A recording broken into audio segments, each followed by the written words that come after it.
Guys, what's going on? Sorry about that, guys. Had to clear out some stuff from my thing here so we could have the live stream tonight. I have a lot of data, guys. I got to store in places so I can keep saving these lives. Yeah, guys, it's good to see you guys here. And because I'm gonna drop the link early, right? Anyone who wants to come on up, guys. Because guys, like I said, we hit 26K not too long ago, guys. We're halfway to 27K. Look, check out that, guys. Look at that.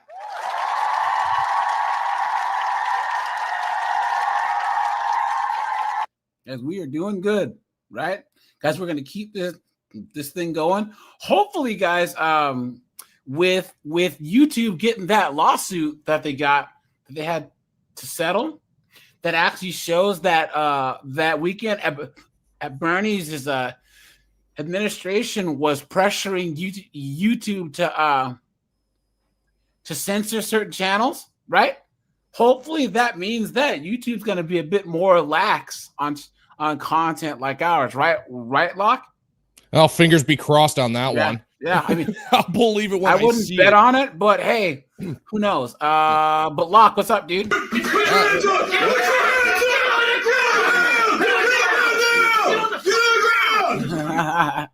I just wanted to congratulate you, man. 26 thanks, man. That's freaking awesome, dude. You are just, dude, you're blowing it out of the water, man. Hey, you have been K-I double hockey sticks-ing it, just trying to keep it, PG-ish.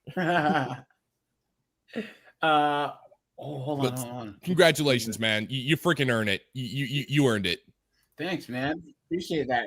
Like, guys, it's gonna be an interesting winter because I think with politically and everything else, with the whole Charlie Kirk thing, and then people always get a little bit nuts during the wintertime with the holidays and people all being cooped up. So I want to see how the seasonal depression kicks in. People go nuts. Yeah. It's going. It's like I have no idea. I have a feeling it's going to get loud, just because everybody. It's like I just got a feeling it's going to be loud. That's all. That'd be my best guess. Yeah. So it'll be interesting, guys. And I think once again that we're going to see a whole lot of channels like ours talk a little bit. Oh, you know what? Hold on, guys. Let's okay, I'm gonna pivot here. Hold on. Let's see who's here first. We have Poor Man's here, aka Laughing Man. What's up, dude? Good to see you. Kelvin's here. What's up, dude? Good to see you. Rage Eyes here. What's up, dude? Good to see you. Good to see you as usual. Good to see you, man. Yep.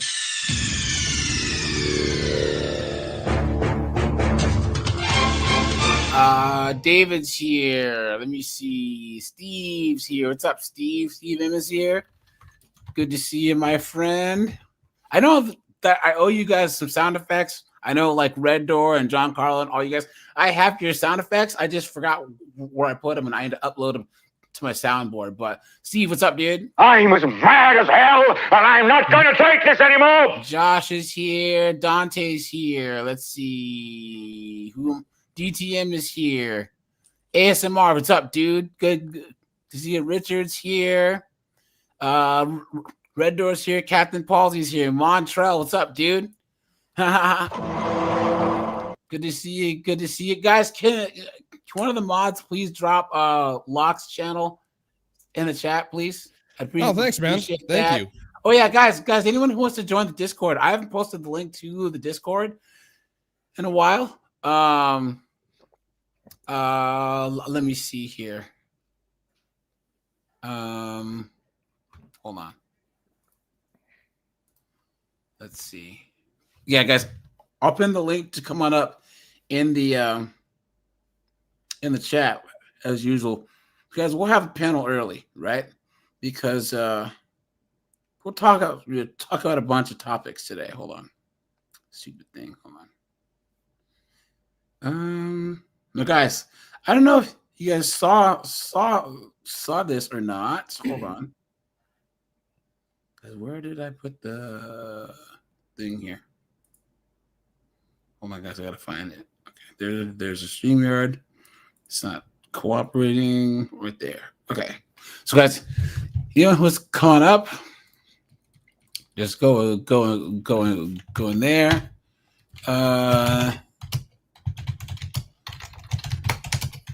Okay, guys, look at this. Let's go to. You have a very nice sounding keyboard, by the way. Yeah. I have one of the old clackety ones, dude, because I can't handle any of the newer ones. And I want one that makes the same noise as the Commodore 64 keyboard. Those things, just like that very specific type of clacking, it drives me mad that I can't find it. Did you guys see that Andrew Wilson and Roma Army are gonna have a debate here soon? Oh God. Yeah, dude. All right. So guys, freaking Roma. This is like going everywhere. What's his name? Hold on. Either way. So guys, Roma Army had her thing. Now guys, so watch. So guys, let's look at Roma Army's bio first, shall we? I'm biting my tongue. Guys, what does it say? Oh, I can tell you what it doesn't say. Whoa. She deleted it. Guys, it used to say men's rights advocates, trans inclusive, pro LGBTQ. Guys, she deleted it. She changed it. Watch. Oh, she's already taking L's. Watch this, guys. Here. Watch this. Most of you know by. Okay. Watch. So as I'm sure most of you know by now, Rachel Wilson, Andrew Wilson's wife, was caught in some bimbo's comment section calling any man who follows me a pathetic simp and laughable idiots, in which I responded by telling Andrew Wilson that his dog got loose. And about an hour later, I got this text from Brian saying that Andrew wanted to debate me. So I'm thinking to myself, okay, sure, I can take this on, no problem. Here I thought he was going to debate me on maybe the fact that I used to do sex work. No, he wants to debate me on these topics. No, guys, it says, give the logic. Liberal degeneracy is what led to the breakup of the family, pushing of the family, and the pushing of liberation theology expressed by women who advocated for homosexual degeneracy, just like Roma. Trans ideology leads to, sorry guys, this is kind of small. Demasculation of traditional values, of traditional virtue-based ethics of which masculinity is based, creating an idea of interchangeable widgets. Promiscuity leads to worse outcomes for society, and sexual degeneracy weakens men's moral characters. All right. So he's basically saying you are pro-trans, you're pro-transformer, you're pro-LGBTQ, and you have OF, a Sarah Skank. And you do and you're a single mom, right? Who claims to be he didn't mention she's a grifter, is really what it is. She is. Oh, That's I'm glad. Guys, because watch. I've got words, but you go ahead. Guys, here. It gets better. Watch. Apparently, I push a gay agenda. It's in your bio, you goof. Yeah. Guys, here. Hold on. People were calling her out for this. Watch. Can you Wayback Machine it? Channel. So this is my email. Chloe's a fake grifter. It's going to be so now she's calling out Marte, right? But there was a whole bunch of screenshots. She changed her bio. By now, Here, Rachel Wilson, Andrew Wilson's. I don't know if he thinks I'm trans. Trans topics. Apparently, I push a gay agenda. Trans ideology. Yep. I don't know if he thinks I'm trans or he just said to himself, oh, she's Canadian liberal. I'm going to pick out all the liberal ideologies that make Canadian liberals retards and attach them to Roma. Personally, I think Andrew Wilson thinks I'm an idiot. I think he thinks that I'm just some tatted up ex-gangbanger that decided to make videos one day. But what he doesn't realize is I'm actually very intelligent. Pretty much. Not gangbang. You're not a gangbanger. You're not gangbang. Hey-o! I have absolutely zero patience for her because like I was watching some of her videos while I just got into the space, and very early on I saw a video where she was selling pics of we'll say the spicy content, and it's like saying hold up, you can't say that you are an advocate for men's rights, that you have men's backs while you're also turning around and trying to sell them spice. You can't do both. That's a hip and the thing is nobody that's why her opinion, in my opinion, is mud. I don't care what she has to say because she is trying to profit off of the very same men that she's claiming to stick up for. In the worst way possible. Very educated. Well, and she tries to grift by doing like basically making fun of single moms and similar content to this. Why? Because it was becoming more popular. How edgy I am. She has 2 kids. She has 2 kids. Yeah, she's a single mom. Exactly. And this is why, guys, look, say what you want about pearly things, right? You know, compared to this demon. You know what I'm saying? Come on, man. You know, my lowest mark was it's slightly lesser than the other evil. Oh god! Oh no! Look at this look right here again. There it is, guys. There's your final form, guys. Awful neck minus. I'm a smart woman. Basically, see, she's full of herself. She said she's intelligent and she's smart. Yeah. So she has no humility and she's got a hell of a lot of hubris. Yeah. And a big butterfly tattoo also. Oh, God, that is nasty. Guys, we all know what that means, right? Right, guys? You tell her she's a goddamn whore. She has a butterfly tattoo? Yeah, right. I don't know what that is, but that is. I don't know what that is. Like, I don't know if that is one. It's at the bottom of the neck. It's like right above her cleavage here is a butterfly. So be that I'm not conservative enough to be an actual men's rights advocate. He thinks that my liberal degeneracy is hurting men more than it's helping them. And my biggest question is when the fuck did politics come into men's rights advocacy? What? Right there. I knew it. I was waiting for this, guys. You guys, put a 1 in this chat if you're just as dumbfounded as I am when she said that. Because this is why she's already lost. This is why, guys, she is cooked. Hey, she's AJ. so stupid, guys. Hold on. She's so dumb. What is the word for someone that's so stupid that they don't even realize? Like this is like, you know how they say chickens are so dumb that when it rains they'll look up and drown. You know what I'm saying? You know how they say you can't let chickens out in the rain, they'll be like, "Oh," and drown to death. That is how stupid she is. You're thinking Dunning-Kruger. Yes. Oh man. To say that when did men's rights get political? Of course it's political. It's policy that got us in this mess in the first place. Here guys, hold on. We'll go Locke, Snowboard, Korg, Matt, and then Secret. Okay, so my first question is I agree with everything you're saying, but AJ, is she cooked? That was gonna be my first question. No, it's just like this is like it boggles the mind. Yeah. How stupid you can be to make a statement like that when you are also one of the upper tier men's rights advocates. I use that phrase loosely for this creature. And it's just, how can you say something like that when you have like a following that you do? It just means that you're not paying attention. It's just clear that you're a freaking grifter. Just admit it now. Anyways, Snowboard.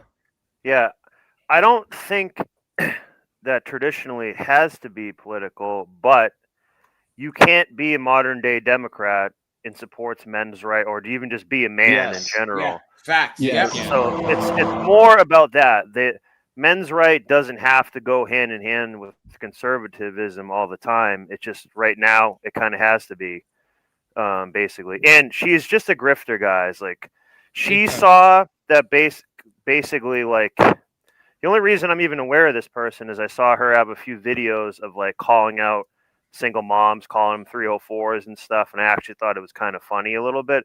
But she's just grifting. That's why she had in that LDHD TV and all that, because she's like, oh, I'm gonna grift here, I'm gonna grift here, I'll grift to anyone. She's gonna start grifting for Israel soon. Watch. Yeah. Watch. Well, I'm serious.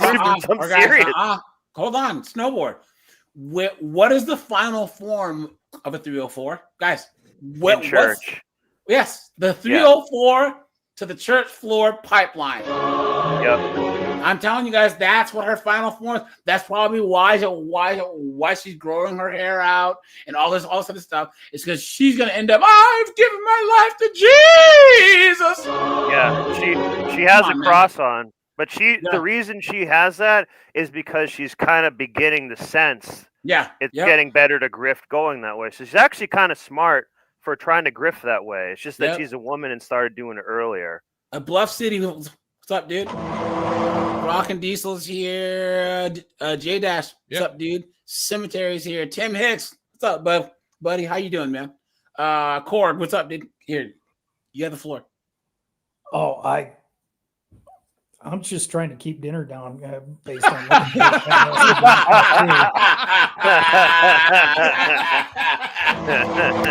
Let's go. Bravo, man. Bravo. Matt, what's up, dude? Good evening, and congratulations on the 26,000 subs. Thanks, man. Appreciate that. The only thing that I wanted to say, I don't know this person very well. I've seen her do like shorts and things like that.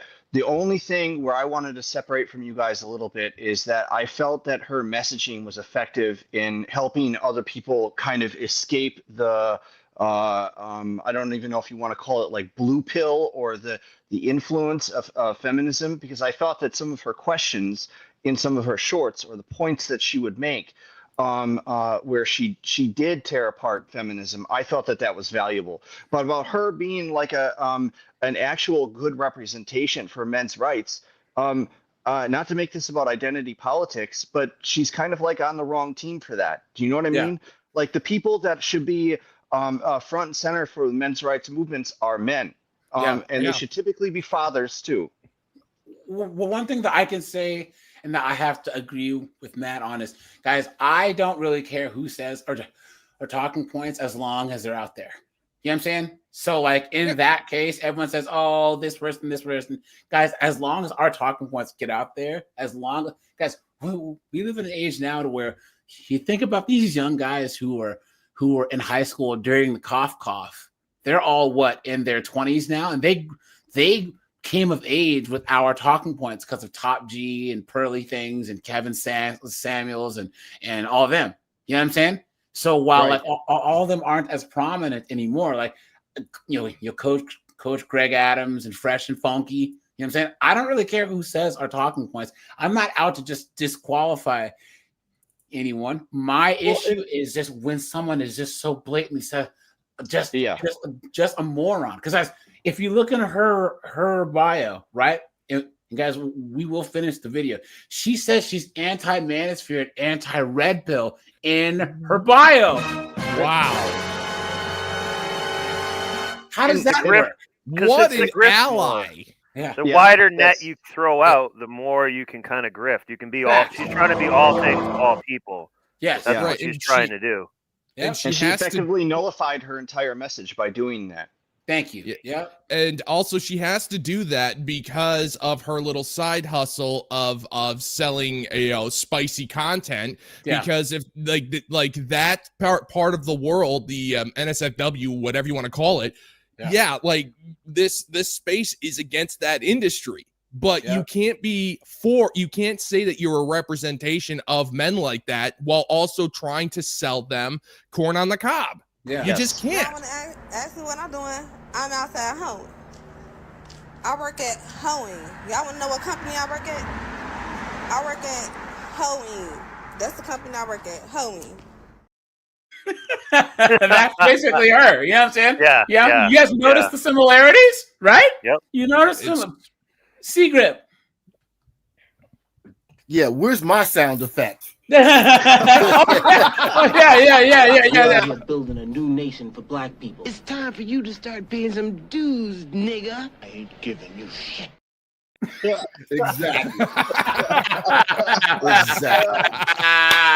Hey, man. Secret. It's either that or you better come back with my money tonight. You remember? Or I'm gonna put yours on the street to get my money. You remember? That one guy, I ain't got your money, man.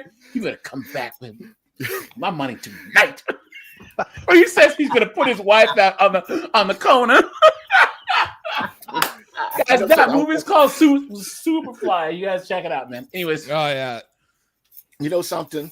I want to touch base on something both you and Passport Bro said. And when we had our panel the other day, thinking about are we cooked? And and my response was, unless we that was another panel. So for me, that's my hope.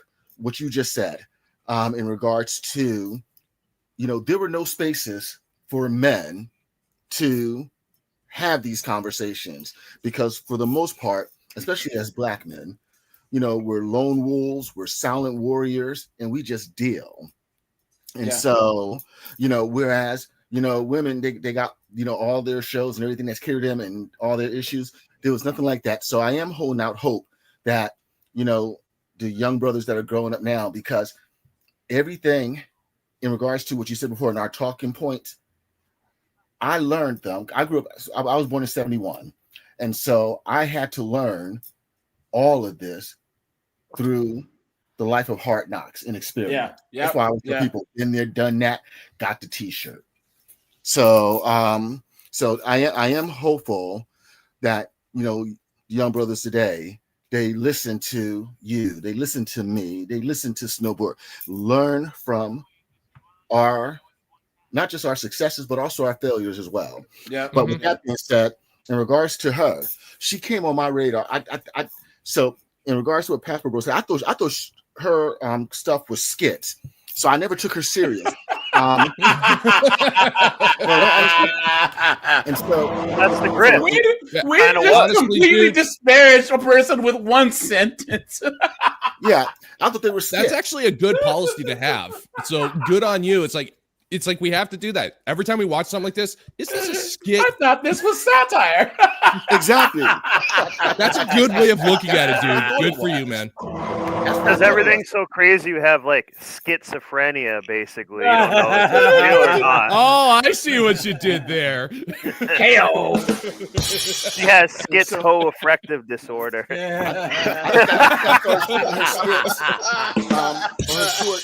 In 2021. Yeah, 2021, 2022. And so I haven't watched her or seen her since then, because like I said, I thought they were just skits. But as far as her, yeah, she's cooked. Because, here's my thing. I wouldn't even, and I have more than 2 brain cells rubbing together. And I would not even debate Andrew Wilson without having like at least a month lead time so I can prep and prepare. So she's already cooked. The minute she said that, it's not political, look, at the end of the day, policy drives behaviors. Thank you. Mm-hmm. And what you incentivize, you get more of. And what you de-incentivize, you get less of. Mm-hmm. And so when you start incentivizing buffoonery, when you start incentivizing, that's a great word. Solemnity, I mean, what do you call it? Laziness, and slovenly. I believe slovenly. And whorery. When you start incentivizing the destruction of family and the devaluing of human life, what do? You get more of it, which is why, and so. But that's my soapbox. So I'm gonna chill for now because I'm about to get heated. Guys, now I'll show you the rest of this, and then I'll show you what her bio used to look like, because Marte was actually talking about it on a live stream the other day, and then making shorts too. He either doesn't know what I do, he doesn't know about the men's rights community, or he thinks that men's rights advocacy should be some sort of political loyalty test, which I think is absolutely moronic. Because the moment that we make advocacy about politics, it stops being about men's rights and whatever you're advocating for, and it starts being about pushing your own political agenda. What do you think you're advocating for? Policy and forget. How can you have rights not be about politics? She's trying to separate two things that are inseparable. Thank you. What an absolute numbskull. She's trying to extract one subject from the other, and it's like she can't explain it because she doesn't even believe it herself. Mm-hmm. Guys. A woman in politics is like a donkey doing calculus.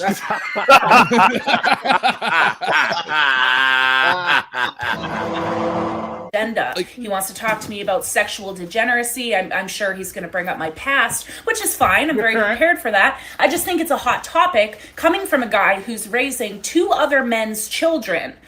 In case y'all didn't know, his wife has 3 baby daddies. Trying to shame him. So here's the thing, guys. Whoa. Everyone, hold on.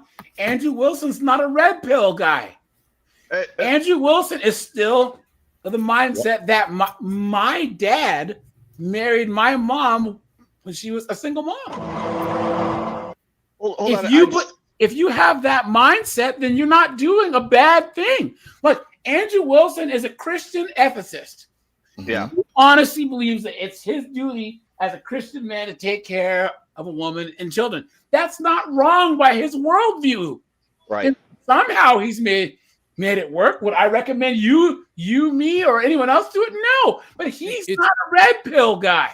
And the thing is, bringing up the fact that he's a stepfather is completely immaterial to the argument. She is denigrating a man's character before a debate as if that just proves how little she knows and how little she actually cares about this stuff. And once again, guys, I want to repeat that she changed her bio. Because I looked at it last night. She was getting cooked because everyone has screenshotted her bio with it circled. So, guys, I didn't see this until earlier, like just now. She's so disingenuous that she took it out of her bio. So she's already screwed. Hold on 1 second. I want to do a mic drop. Matt, real you were quick. saying?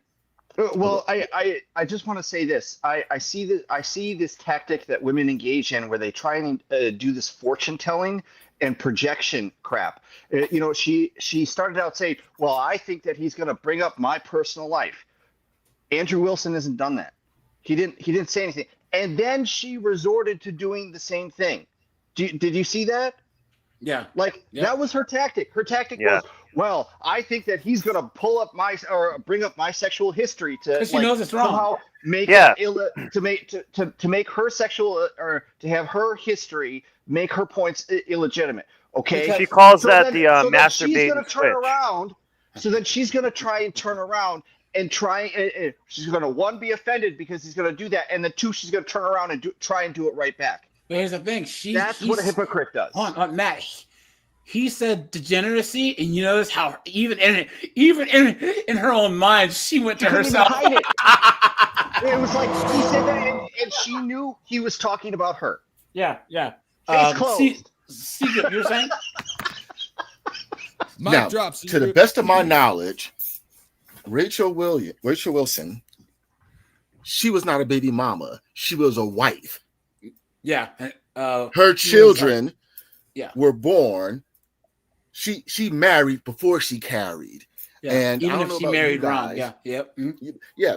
Which sometimes which does happen, but that's another story. But the point that I want to make is, for me personally, there's a distinct. I have a bias towards a woman who had her children during marriage versus a chick that's a baby mama. Yeah. There's a difference, because to me, this shows that this woman is willing to make a commitment and wants to have a family and this is a distinction between a baby mama and a wife and a wife. Yeah. Yep. Yep. Yep. But I'm a little. Passport was saying the whole point of her video to like quote get ahead of it is to like blame him for the same thing, and she tried to like cast the shame onto him, like, oh, he has 2 kids. There's someone else. Like, she's a single mom with 2 kids. Exactly. Right. And so exactly. I call that the Guys, masturbate and switch tactic. That's what she does. I just Guys, call look, there are the eyes again. There are the eyes again, guys. Look at that. Look at that, guys. She's got the crazy eyes, dude. Because and the sad part is, this is what I find pretty disturbing, is the fact that she's actually bringing up the whole baby daddy issue, which is completely immaterial to the subject at hand. Yeah. And she has, like, she does call herself, like, her fans, the Roma army. She has an army of simps who are just gonna rally behind her over anything that she says, as if, oh yeah, no, Andrew Wilson, we have to, he's a simp, he's a beta boy simp, so we gotta. It's like, no, like, it doesn't freaking, like, it's like, you can't see that she is pretty much just doing the same garbage that modern women do to us. You know, it's you know, you cannot see the fact that you're being played. She doesn't give a hoot about anybody except herself. Guys. Look. Curious. Hold on. Look, I told you. You see this? Transformer inclusive. She changed it. Guys. How disingenuous is that? Look at that. Wait a minute. What is pro-choice for men and women? What does that mean? So, pro-choice for men means that remove. So what that? I'll let him finish first, then I'll say. Inclusive and pro LGBT from her bio. No, I would just change that to pro HD LDHD TV. What a joke! No, this is on Twitter, so it's okay. Yeah, so to answer your question, when she says like pro-choice for dads, I will give her credit for this, is that she does believe that in men's reproductive rights, that men should have a say when it comes to the procedure that starts with A, and I don't have a clever euphemism for.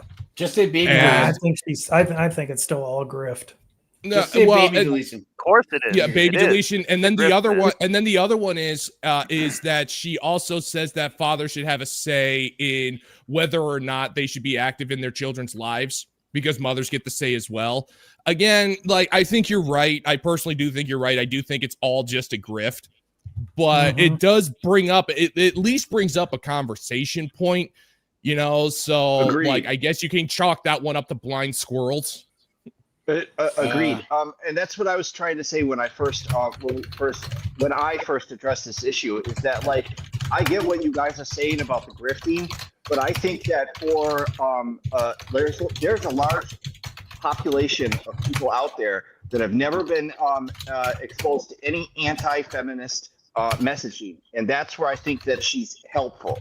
That was the only part where I just wanted to step away from the crowd and say that, you know, sometimes it kind of takes like a spectrum to move people away from the indoctrination that you see on the left. Yeah, okay, I saw some of her early content. She did have some good points. Question: did she accept the Andrew Wilson challenge? Yes. So it's going to be in November, and she's going to get cooked. Okay, yeah, so I'm going to draw an analogy here. These people who step up and talk smack about debating Andrew Wilson are like those clips I've been posting over on the Discord. They're the same as those people that ran their mouths about fighting Ali or fighting Tyson. Yeah. It's just sad. Yeah. Or this is when, what's his name? That goofball when Mike Tyson he first got out of prison, was his name Gary Cooney or whatever? Yes. Was like, was talking all about that mess and rant. at Tyson got annihilated, you know. So as to if he's going to think that that's contributing to the degeneracy in society. But either way, we will be debating November 10th on the Whatever podcast. A lot of people seem to think that he's going to annihilate me because he is more. No, he's going to devastate you. He's gonna. What's worse than annihilation, guys? Earth is going to be salted. Yeah, he's gonna. Andrew Wilson's gonna salt the Earth with her. Yeah. It's gonna look like, you guys remember on Transformers the movie? Who disrupts my coronation? Coronation Starscream. I call this cheap comedy. Megatron, is that you? Here's a hint. When he disintegrates. What did he say? His name was Galvatron. Hail Galvatron! Experience debating. However, I'm familiar with Andrew's debating tactics, and the difference between me and him is that I go off of facts and logic. Oh, please. Oh, my God. That was a lie. Come on. Not emotions. The way I know I'm going to be just fine again. Wait, she said, guys, she changed her. She changed her grifting, bio. man. Guys, Oh the my debate. Hold on, guys. The debate hasn't even started yet. She's already duck, diving, and dodging. Well, she already had like 3 emotional arguments in that statement alone. Denigrating a man's character for a debate is not a logical argument. That's purely emotion. You have lost, and the debate hasn't even begun yet. But Reggie, that was awesome, man. to go to exactly what AJ was talking about, though, she's already ceded major portions of her platform by taking that out of her description. Yes, like she's trying to like protect vulnerabilities, but just by acknowledging that, like she's already ceded major parts to him. I'll be surprised if Andrew Wilson doesn't let that go by. Right. Oh man, he better not. He better not.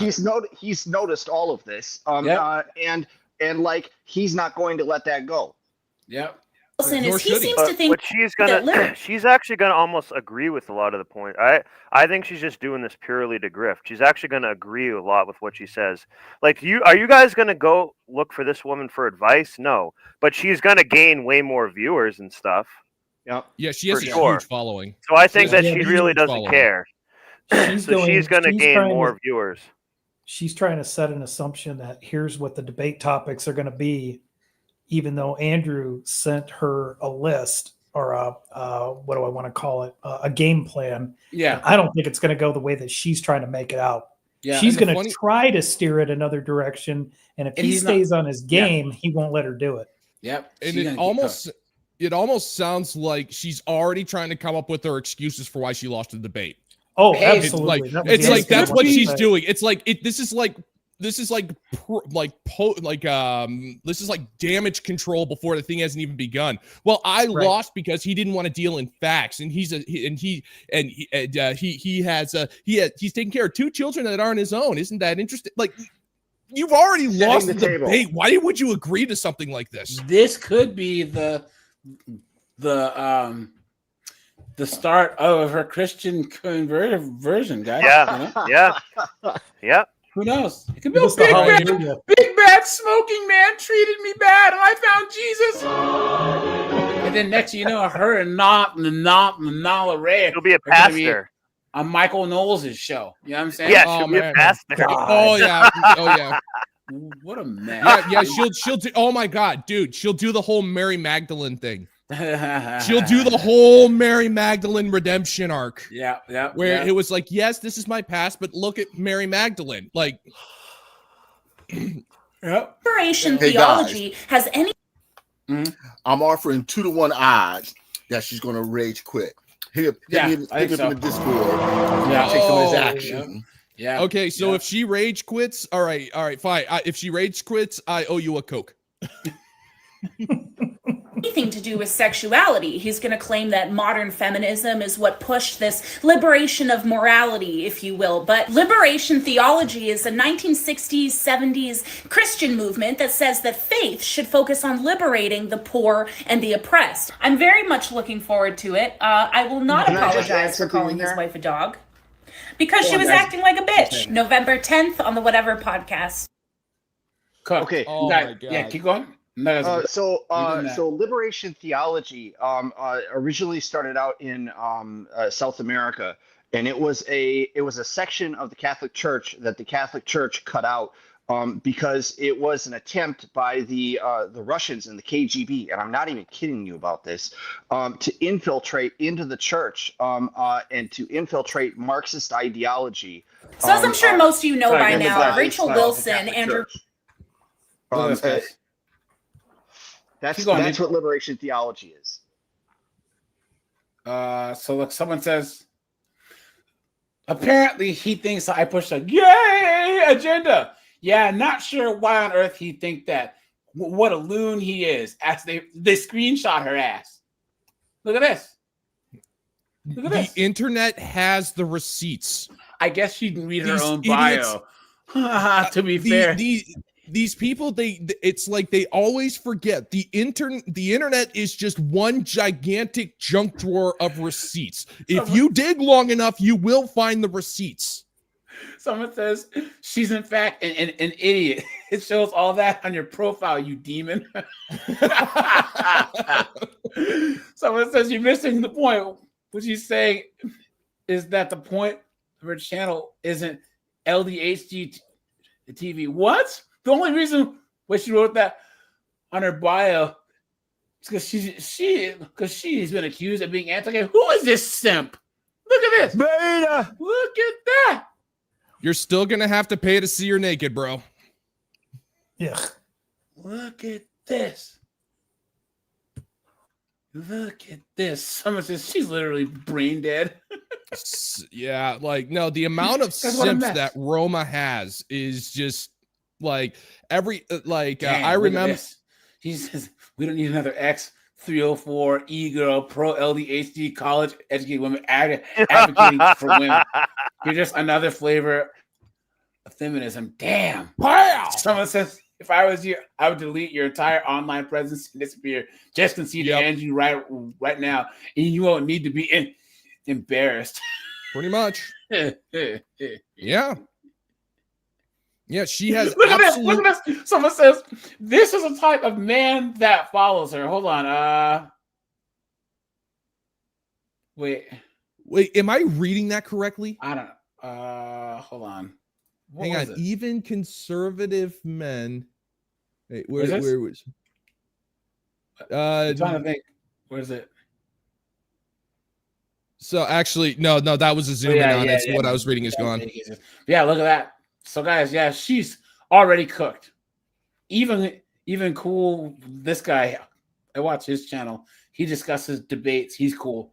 Yeah. You know, this is what kind of sucks is like, okay, yes, I will agree to a certain point that she is going to get like annihilated on whatever. But the thing is,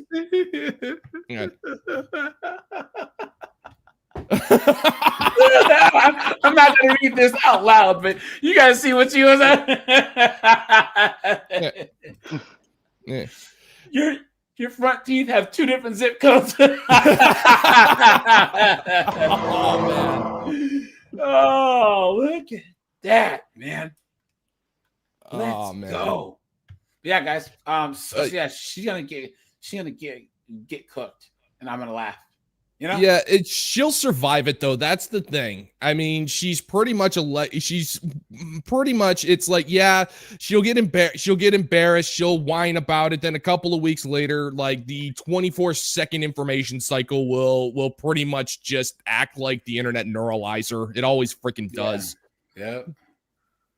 That's what I'm saying. That's why I think she wants to do it, and because it actually kind of like only helps her in a certain mindset. She will get cooked, but she's probably already expecting that. Look, we're all expecting that, but we're gonna give her views.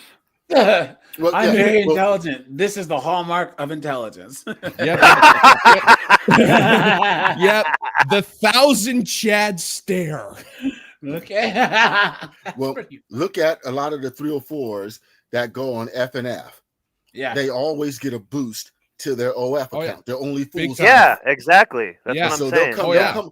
They'll come over there, make a fool out of themselves, embarrass themselves, get their viral moment because they know it's going to translate to thousands of dollars on their Only Fools accounts. Yeah, it's the simp industrial complex. This is what I was talking about. Here we go. Don't argue with me, man. I'm trying to give you a chance. Now, you don't get me my money tonight. I'm gonna put that young girl of yours out on the horse road. Listen, Princess.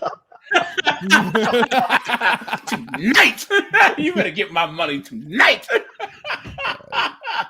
I was born in the wrong era for movies, man. Guys, so here, let's hold on. There was a news story here, guys. Let's break some news, and then we will get into the topic. 70s were a wild time, Locke. Guys, hit the like button, please. Hit the subscribe button. Appreciate that. I feel like I had the rotten luck of being born 5 years too late. You know, I missed out on so much stuff, and yeah. Look at this, guys. I know in your these days, though. Look at this, guys. What? Name and being able to use the restroom are some of the basics that most kindergartners are expected to know. But leaders at one local school district say they're seeing more 6-year-olds without those skills. Channel 9's Nick Papantonis is in Marion County digging into why this. I mean, she's like Stifler's mom. I'd smash. Yeah. You know what I'm saying? Seriously. Yeah, I was maybe after a couple titties, hot. Make you want to stand up and beg for buttermilk. Look at that, dude. She has some cans. You know what I'm saying? Maybe I don't know, maybe after a couple dozen beer, but I quit drinking, so you know. Hey, 2 a.m. specials, man. You know what I'm saying? Yeah. It's happening. This is that piano bar chick. You know, I'm the freshly divorced, 53-year-old. Exactly, yeah. You know what I'm saying? I'm all about it. I don't have any problem. You know what I'm saying? She's telling your name is AJ. More power to you, man. More power to you. Out on the prowl. Just saying. Exactly. I'm just saying we got you. You know, I'm just saying. Hey, different strokes to move the world, man. That's all I'm gonna say. Snowboard said she treated me like a piece of meat. That's what I wanted. And the work that is underway to fix it. Administrators say this increase is something they're observing. They say it's a fair number, but they don't have a number. They're asking lawmakers to fix some parents' attitudes that kindergarten is optional. Students quietly walking in neat lines through the halls, trained well by their Marion County teacher. This year, teachers say a different challenge is becoming more common. We had kids that didn't even know their given name. We have kids that don't know how to hold a book. Kids that haven't been potty trained yet, and they're 6 years old. God. Kindergarten is real school. It is what I like to say, it's game on from the second they walk in the door. Principal Jennifer Beck said what kids learned in kindergarten 30 years ago, like tying your shoes and knowing your letters, is now being taught in preschool, meaning kids who were behind on the first day are now even more so. Damn. We asked her why she believes these other skills are lacking.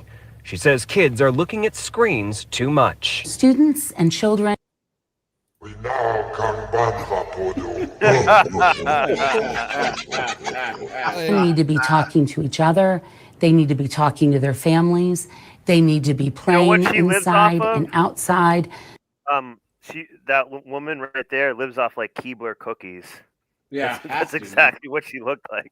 Yeah, we know she can't fit in that tree. Yeah, that's for damn sure. That's where so many things are taught, is through language and conversation. District leaders sent lawmakers a series of proposals, including tightening attendance to 5 unexcused absences, lowering the mandatory school age to 5 years instead of 6, and lengthening private kindergarten instruction by an extra hour per day.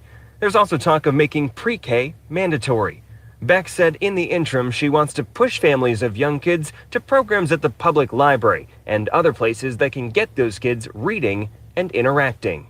State lawmakers will look at these proposals as they prepare for this winter's legislative session. In Ocala, Nick Papantonis, Channel 9 Eyewitness News.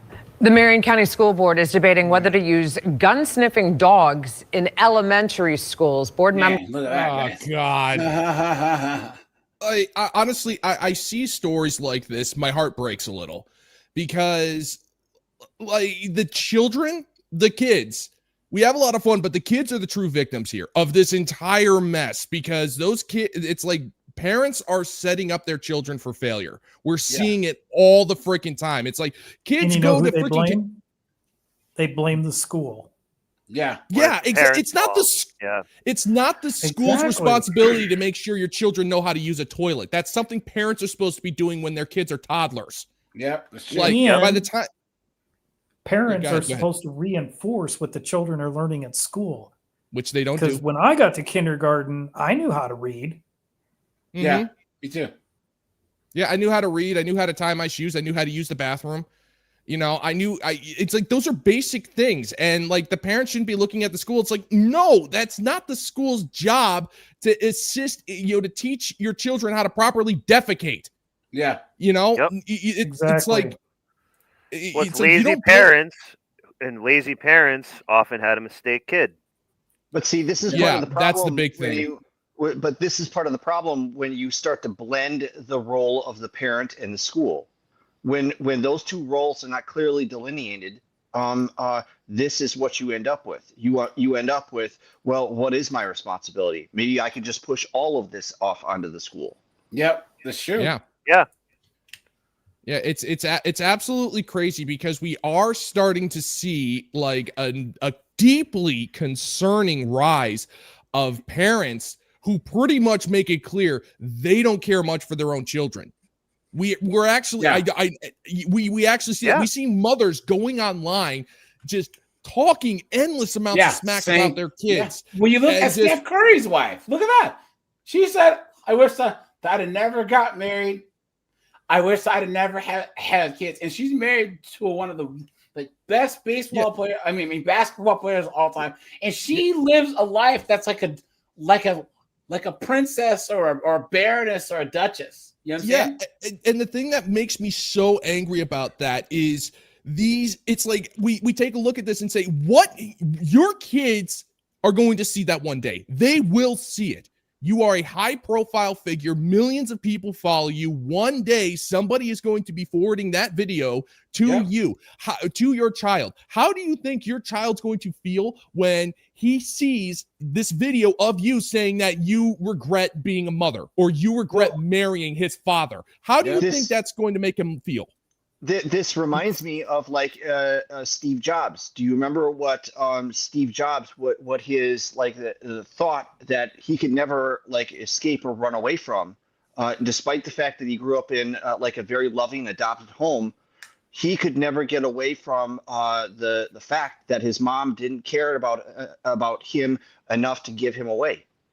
Like he could never separate himself from that. Well, but that's hold on. That's a personal problem. Because it might just be like, are you adopted within your own country? But because I know a couple of Koreans and people from India and China that were adopted right to the United States, and they don't even really think about it because like it's either be here and blessed and like be in a middle class American, usually two white parents who wanted them, or end up in a landfill in China. You know what I'm saying? Right. It's a little bit different, you know? Like, I totally agree with you. But we were talking about like Steph Curry's children. I was just talking like, in the limited scope of that. Yeah.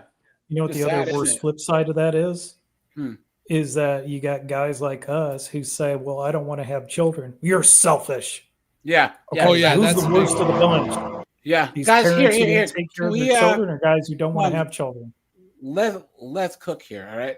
And I was going to try and react to this guy's video, but I think the sound is jacked up. Guys, I really, really, really think that what society fears the most is men staying single and not having kids. Yeah. You know what I mean? Yeah. Hold on. Society hates single men. But it's irresponsible just to have a kid with the woman that's like subpar, not really going to be a great mom. You're just not fully into it all the way, so don't do it. We're gonna look at this guy's video real fast. The sound's a little jacked, but here we go. Look. He hates single child. Society hates single childless or married men. Not because we're bad people, but because we're not continually feeding into that consumerist and financial machine of the world. So in today's video, I want to run through a few of the reasons why society as a whole thinks that unmarried men who do not have children are selfish because they're not adding further humans into that system of consumerism. When people start families, I imagine they are trapped in a never-ending cycle of spending money on things like cars, houses, kids' clothes, holidays, gadgets, kids' toys, anything and everything you can think of, which is a cycle of spending to keep that family happy, which I fully respect.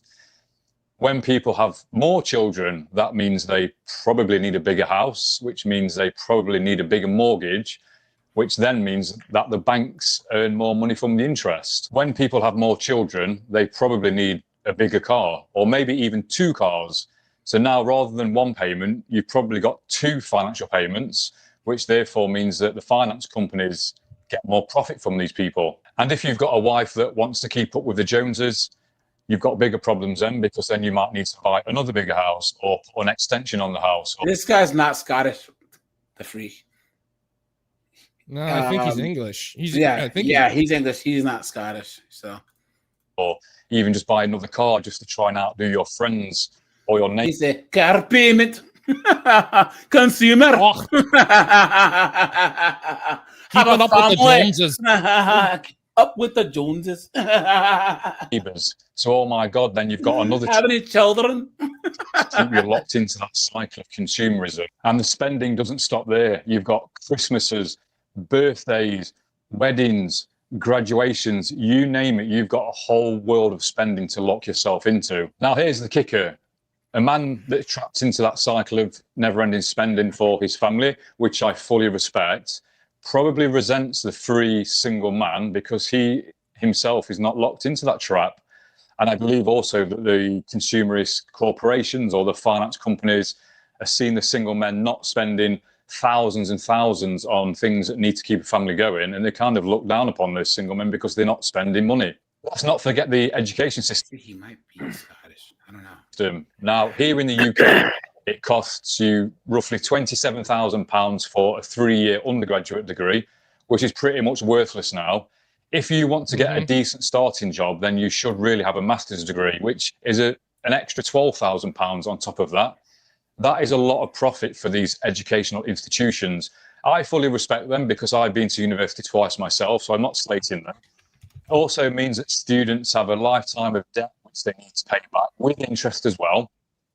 So therefore, I believe that the education system does not favour single childless people purely because they're not adding extra humans into that never-ending conveyor belt of students. Single men who remain unmarried do not feed into that divorce machine.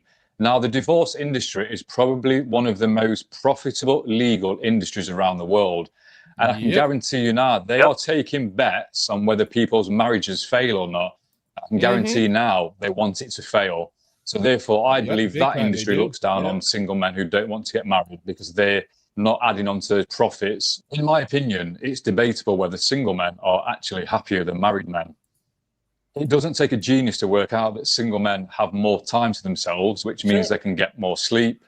They're probably less stressed. They can do more of their activity. One thing, guys, this whole system is a small group of men using government and women to redistribute wealth from the rest of us men to themselves. Yeah, don't these don't these guys meet up in Davos once a year to talk about their plans? I don't know, in Minecraft.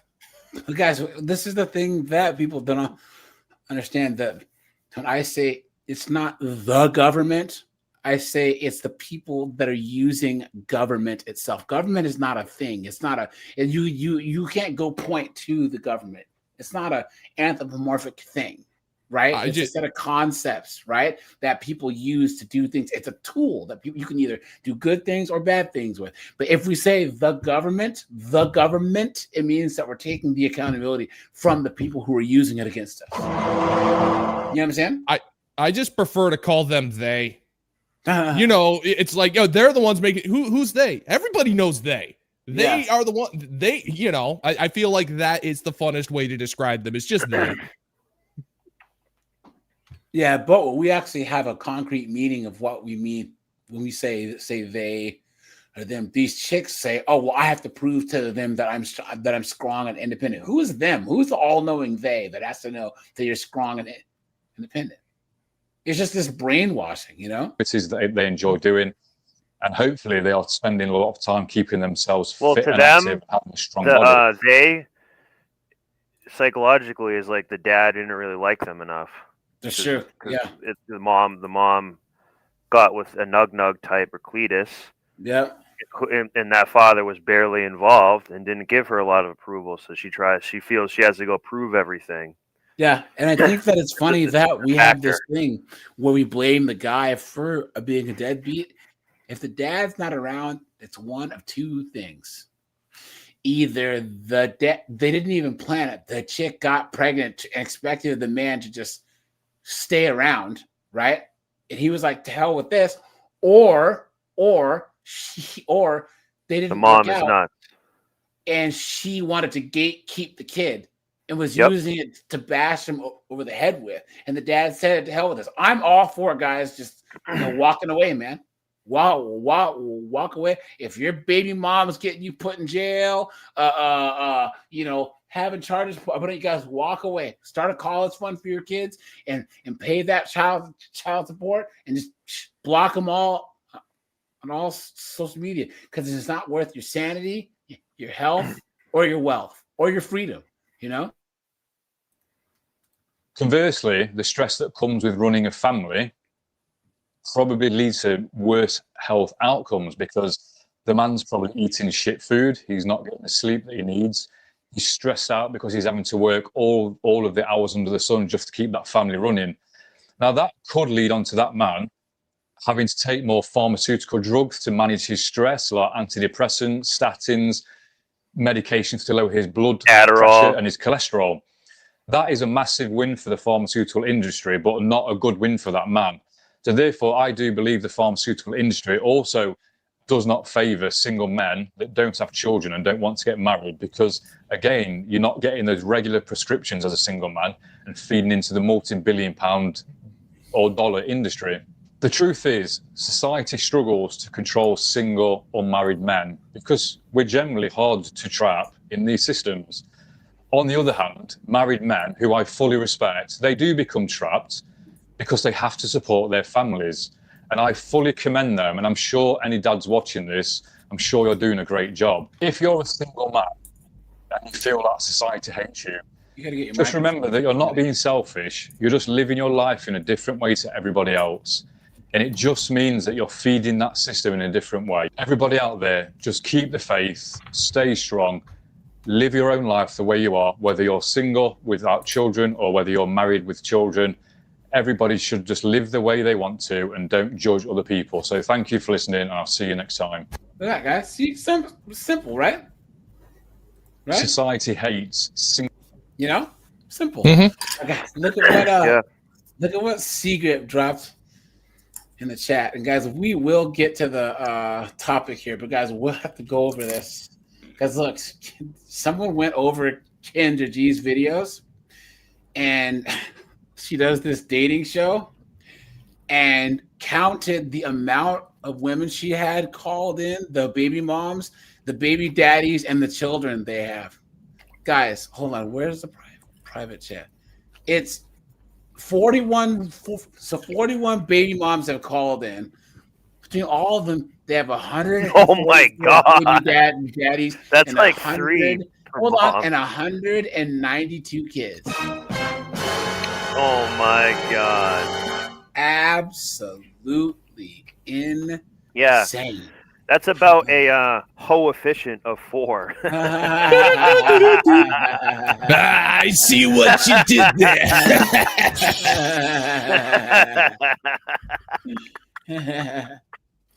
This just shows that a small percentage of men are the one making all the babies. Yeah, facts. Mm-hmm. Yeah. How many baby daddies did you say?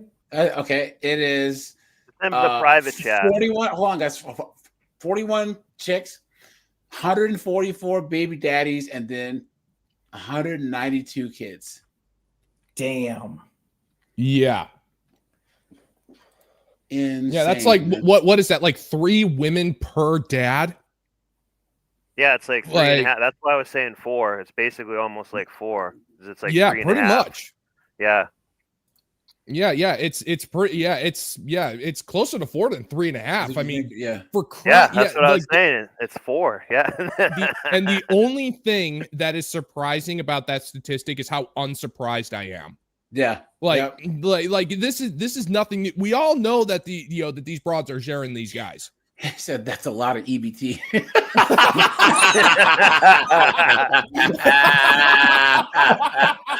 Oh my god. Oh my. Oh my god. Bravo. Oh my god. This is why I tune in, man. This is why I tune in. The chat is undefeated. Oh god, that was a good one. That was a good Now, one. guys, props to here, guys. I'll drop the links to this so you guys can check them. Everyone go over here and give this video a like. Because guys, the amount of leg work that this takes to do, this is a lot of work, dude. This is a lot of work. Do better podcast. Good. You know what? You are gonna get a 3rd sub from me. How about that? Dude, let's go, dude. Look. Someone says, recap: 41 women, 144 baby daddies, 192 kids. 6 kids from men that they knew were married. Damn. Oh, Someone God. says 0 accountability. Yeah. That guy. That's about 2,000 bottles of Tylenol in that too. Yeah. I actually watched the video twice. And it's a lot. Look, And someone says Hopocalypse. this is why I think this video is their whole efficient. Sigif, what were you saying, buddy? Sorry for so I've actually watched this video twice. That's why I sent it. That's why I sent it in the private chat. Because here's the thing. This is saying that all evil needs to succeed is for good people to do nothing. And the point I was trying to make in regards to the whole Roman thing, women don't even hold each other accountable. Yeah. They're more about the sisterhood than what's right.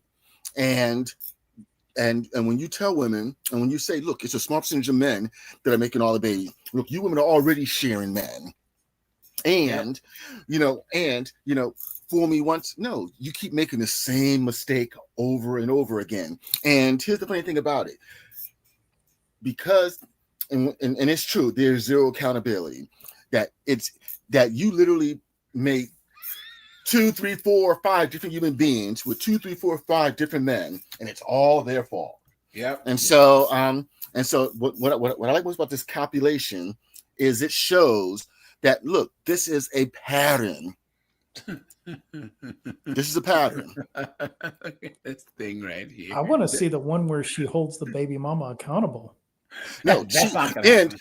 And here's the thing. And they all want men who, can you guys hear me? Yeah.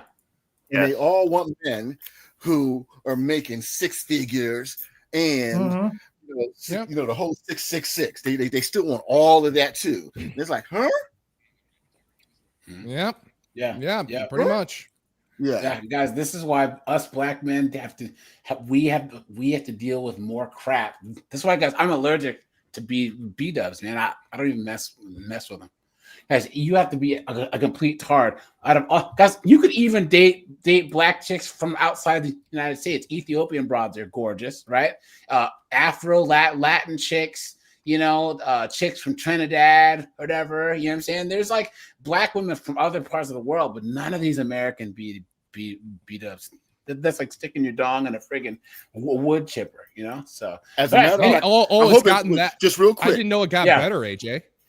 just real quick. I want to hopefully Passport Bro can co-sign on this. Well, here's something funny that us brothers that are dating women overseas. We're dating Afro-Latinas, that we're literally with women that are melanated. Yeah. That's the funny part. Yeah. Would you consider a Thai woman melanated? Oh, the verdict is okay, then yes.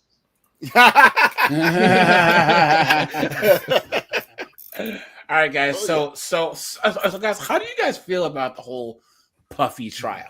I know that I haven't talked about this much, because we'll get into Puffy and then HW and then R. Kelly and then Bill Cosby. Because how do you guys feel about this? So here, Secret can go first, because he had some stuff to say earlier. I mean, last week, and he saved it. So it's all you, man. You have the floor, guys. Hit the like button, hit the subscribe button, hit the super chat button, guys. Thanks for 26K. Keep going, bud. So they're just saying that, it's better for 100 guilty men to go free than one innocent man to serve a day in jail. And I'm paraphrasing. At the end of the day, my challenge is, once again, two things can be read at the same time. He's an animal, he's a monster, he's an abusive piece of crap. I'll give you all that. But he wasn't on trial for, putting his foot up, DV. He wasn't on trial for that. For giving Cassie Stone Cold. Yeah, he wasn't on trial for that. And if you get a chance to, if you watch the commentary in regards to what the judge's remarks were, they weren't anything about. He was talking about, breaking doors and choking people and everything along those lines. What does that have to do with what he was tried for, his charges, and what he was found guilty on? He wasn't charged with DV or anything along those lines. And so, like I said, it's a slippery slope because he was already convicted before, this even stepped foot before day one. He was already convicted. In the court of public opinion. And so I just don't get how what is sorry to interrupt. What do you mean by DD? He said DV. David Victor. Okay. Yeah. Now I know what you mean. Okay. So can I just add a gradient from the justice system here that it might shed some light into why they were bringing those things up. So like count 2 and count 4, sex trafficking, right? A big part of convicting somebody of a charge like that includes like intimidating that person, keeping them confined, like what you would see as like kidnapping, right? So like you were talking about like breaking doors and physical altercations and stuff like that. I think that's where that got wrapped up into those charges. Okay. Do you understand what I'm saying? Does that make sense? No, it makes sense. It does make sense. But here's the thing: if he didn't have the money and resources that he has, if this was any of us, we would be under cell and probably would have been found guilty of all that stuff. Yep. And so, like I said, two things were at the same time, and to hold I think it's a slippery slope. It's like when you watch those old movies. And and the cops justify, well, you might not be guilty of this, but you're guilty of a whole lot of other things. Yeah, but you're guilty. And so so 5 years in jail for he didn't make no money off this. And if he would have just did, had him sign a contract and and made his videos, he would have been protected on free. He would have been protected on free speech. And so, but with that being said, that's just my thing. At what point in time do we hold other people accountable for their poor choices and bad decisions? Thank you. Because at the end of the day, I think a lot of us can co-sign on this. That no, we're not going to do some of the things that people were subjected to, no matter how much money you give us. And so at the end of the day, they made a conscious decisions, trade-offs. They made a trade-off. They trade off their dignity. And I say maybe they didn't even have it in the first place. But they still, because at the end of the day, they had their own homes, they had their own condos, they had their own vehicles, but they kept going back because some part of them were attracted and liked it and the lifestyle. Yep. And guys, Puffy could have done a Russell Simmons and just gone to Bali. The house, I built it because it was an ordinary place to just go And he ain't never coming back. Yeah, I know. He must have sensed something in the air because he is in Bali. He lives in this big old house. You guys, look at the size of this place. well, he's diddling in there big time. Yeah. He's diddling in there big time. Yep, guys, he is never coming back ever. But AJ, you know how you said it's a small group of people that are, sort of using women and stuff to influence people? He knows a lot of those people. Like, they did not really want this to really come that much to light. Yeah. So, like, this is kind of the best sentencing that you're really going to get. Because he he should have got more of what Harvey got for sentencing, as far as like timeline goes and stuff like that. So I'm not really that surprised about this, to be honest. He's got good lawyers. Guys, it kind of just is what it is at this point. But Seagrip is right. There is something to that, and that same thing with the little St. James Island guy. They have the power to like lure you in, the fame. They're like, I'm kind of like the devil. I have all this money and you have nothing, so I can make your life easier. There's people who even around Kevin Spacey, and they said, yeah, I knew he was creepy and stuff, but it's Kevin Spacey. I want to be around him. Like, you know what I mean? Actually, it's an aspect to it. Snowboard, I don't know, because you, me, Lockcore, Matt, I don't. We all wouldn't. We'd say no. Imagine if all of us walk into a place that we're all trying to be actors or whatever, or like, let's just say all of us start a podcast, and we go to some like, we get invited to some like YouTube creator house or whatever. It could be huge for our careers. And Logan Paul wants to diddle you. And we go in there and there's nothing but friggin' transformers there and baby oil. Guys, we're walking out of there. I guarantee every single one of you guys is going to walk out of there. Yeah. It is what it is. But that's somebody with moral character and a moral compass. There's a lot of people who are not. And they just say, I don't want to work a 9 to 5. I'm going to do like whatever I can to just not do it at this point. I don't care. Yeah. They care later once they don't like it, but it is just a psychological factor. It's always going to be this story is as old as time. It will continue to happen. We've seen this film before too. Like I don't want to I can talk about the subject for hours. I'll try to keep it brief. Like back during the late unpleasantness, you remember all of that, or the recent unpleasantness 5 years ago with all of those fiery but mostly peaceful shenanigans. Yeah. And that one kid, I won't name his name, but the one who had the trial of the century. There was a bigger trial that was happening at the exact same time that got next to zero press coverage. And it had to involve with the madam of the islands. Yeah, I won't name.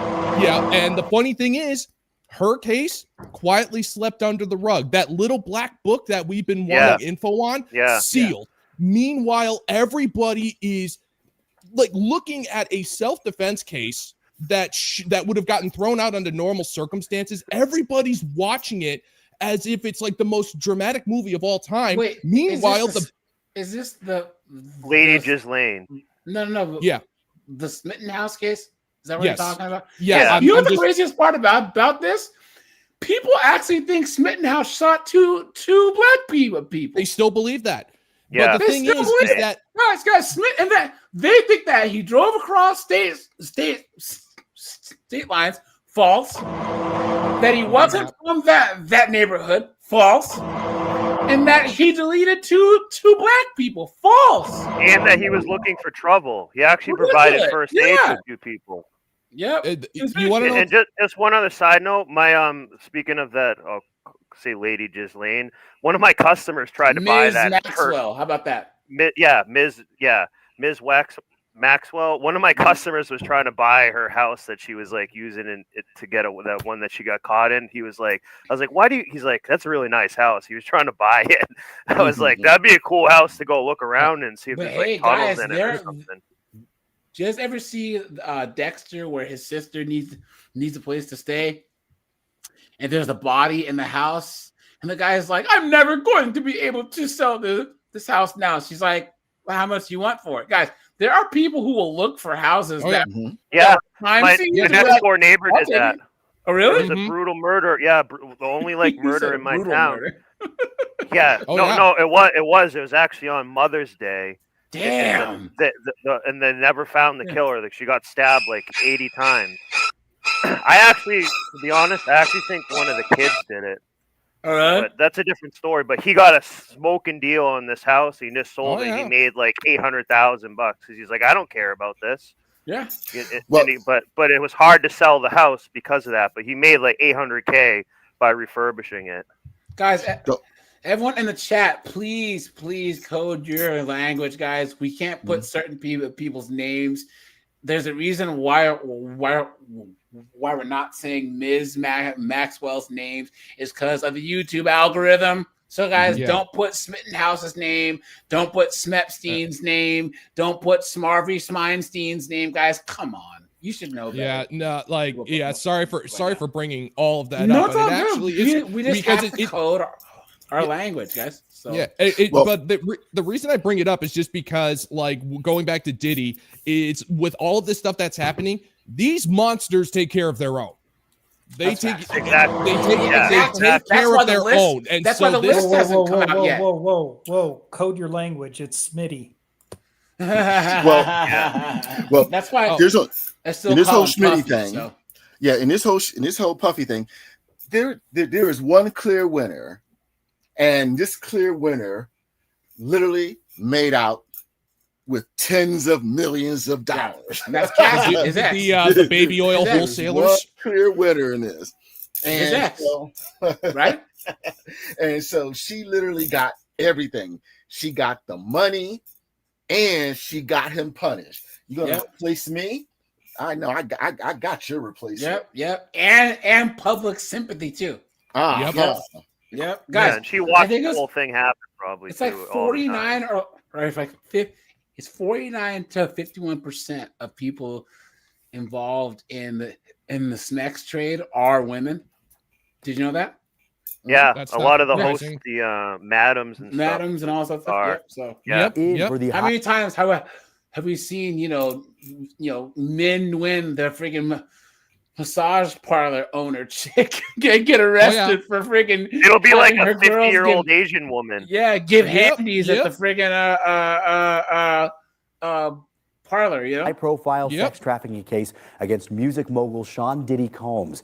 He was found guilty of 2 counts of transportation to engage in prostitution, but was found not guilty on the other charges, including racketeering, which would have carried a max sentence of life in prison.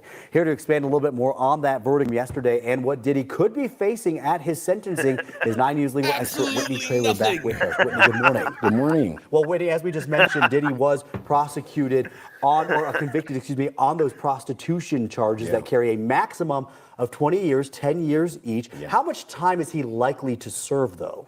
Well, he's definitely not going to get the maximum. And there is the federal sentencing guidelines that the judge has to essentially comply with. And based on his criminal record, his criminal history, it's likely going to be maybe 2 to 3 years. I know the prosecution is asking for, I think, up to 61 months. The defense is suggesting maybe 2 years. And you have to consider he's also going to have his time served. So he's been incarcerated for 9-10 months. The sentencing hearing is going to be in October. So by the time that happens, it's going to be a year. And on these charges, remember, there's no minimum. So he could literally just get probation. Right. Whereas on the racketeering on the serious charges, which he was found not guilty, there was a minimum of 15 years. Right. So this is, when you look at the big picture. What I don't get is how everyone said that,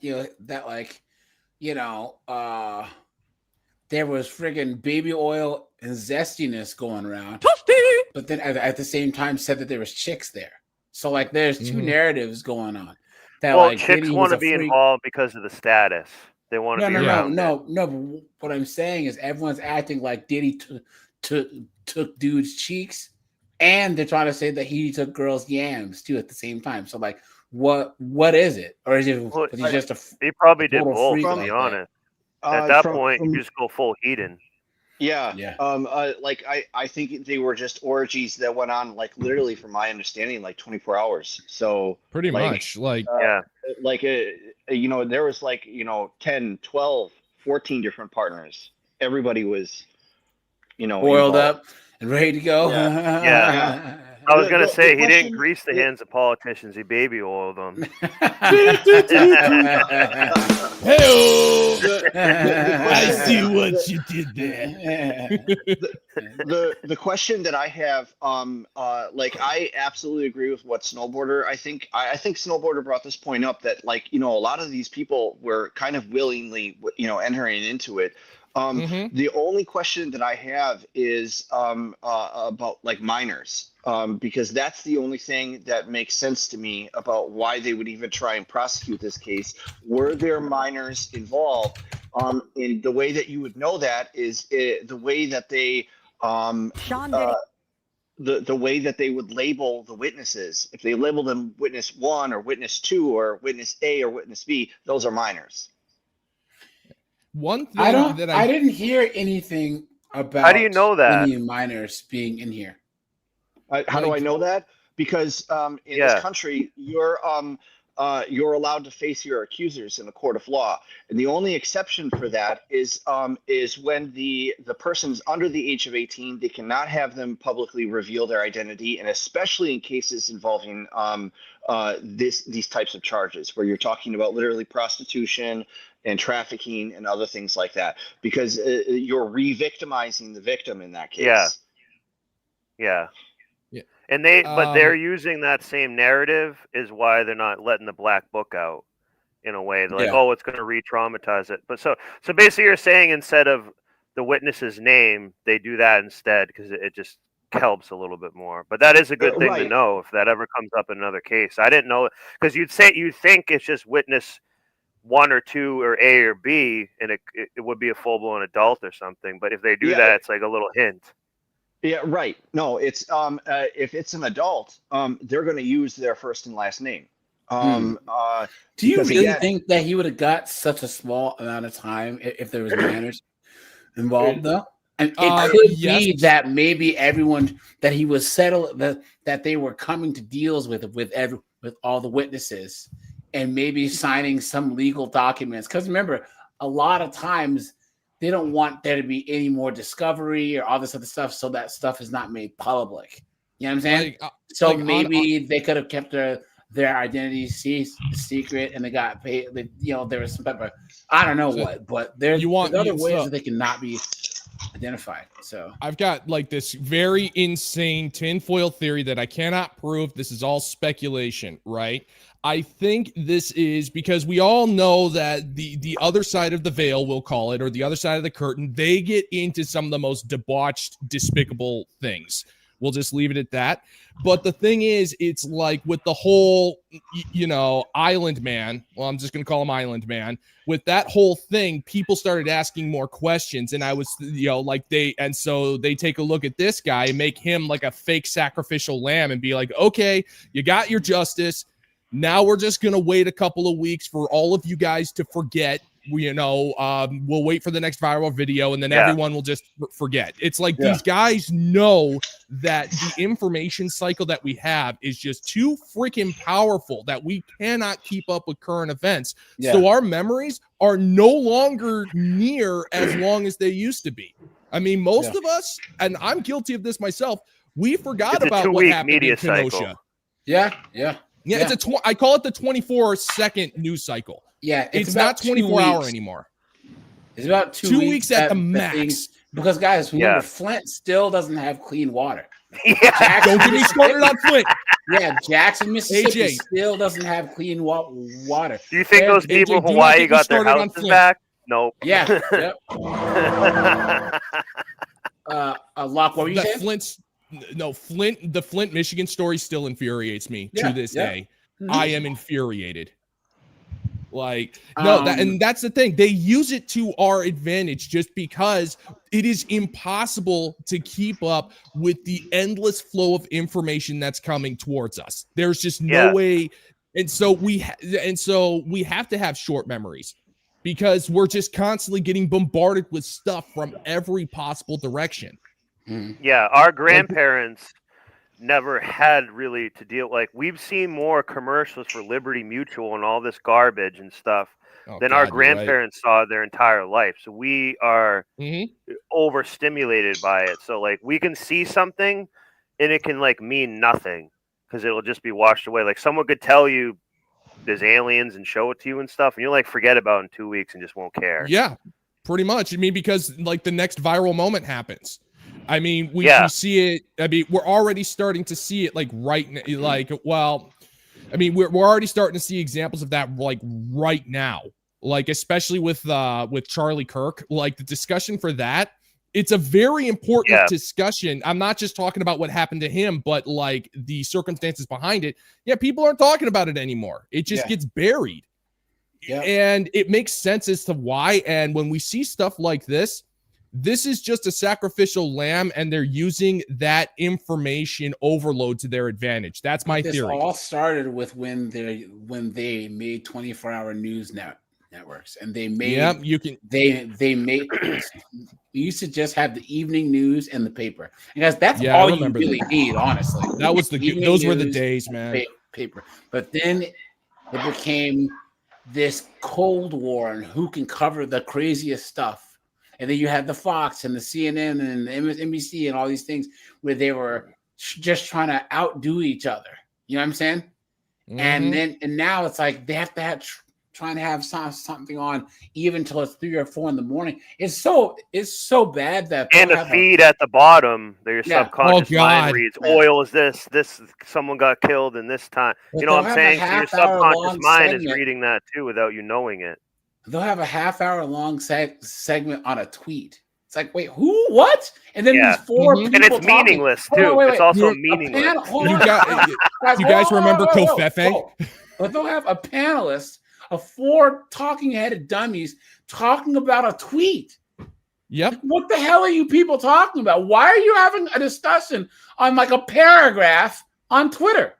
So AJ, you know what my favorite one is? I don't want to get too much into a tangent, but my favorite panel of all time was when they got like 4 middle-aged modern women talking about why men aren't dating anymore. And they all were just talking about how they met all of their husbands at work.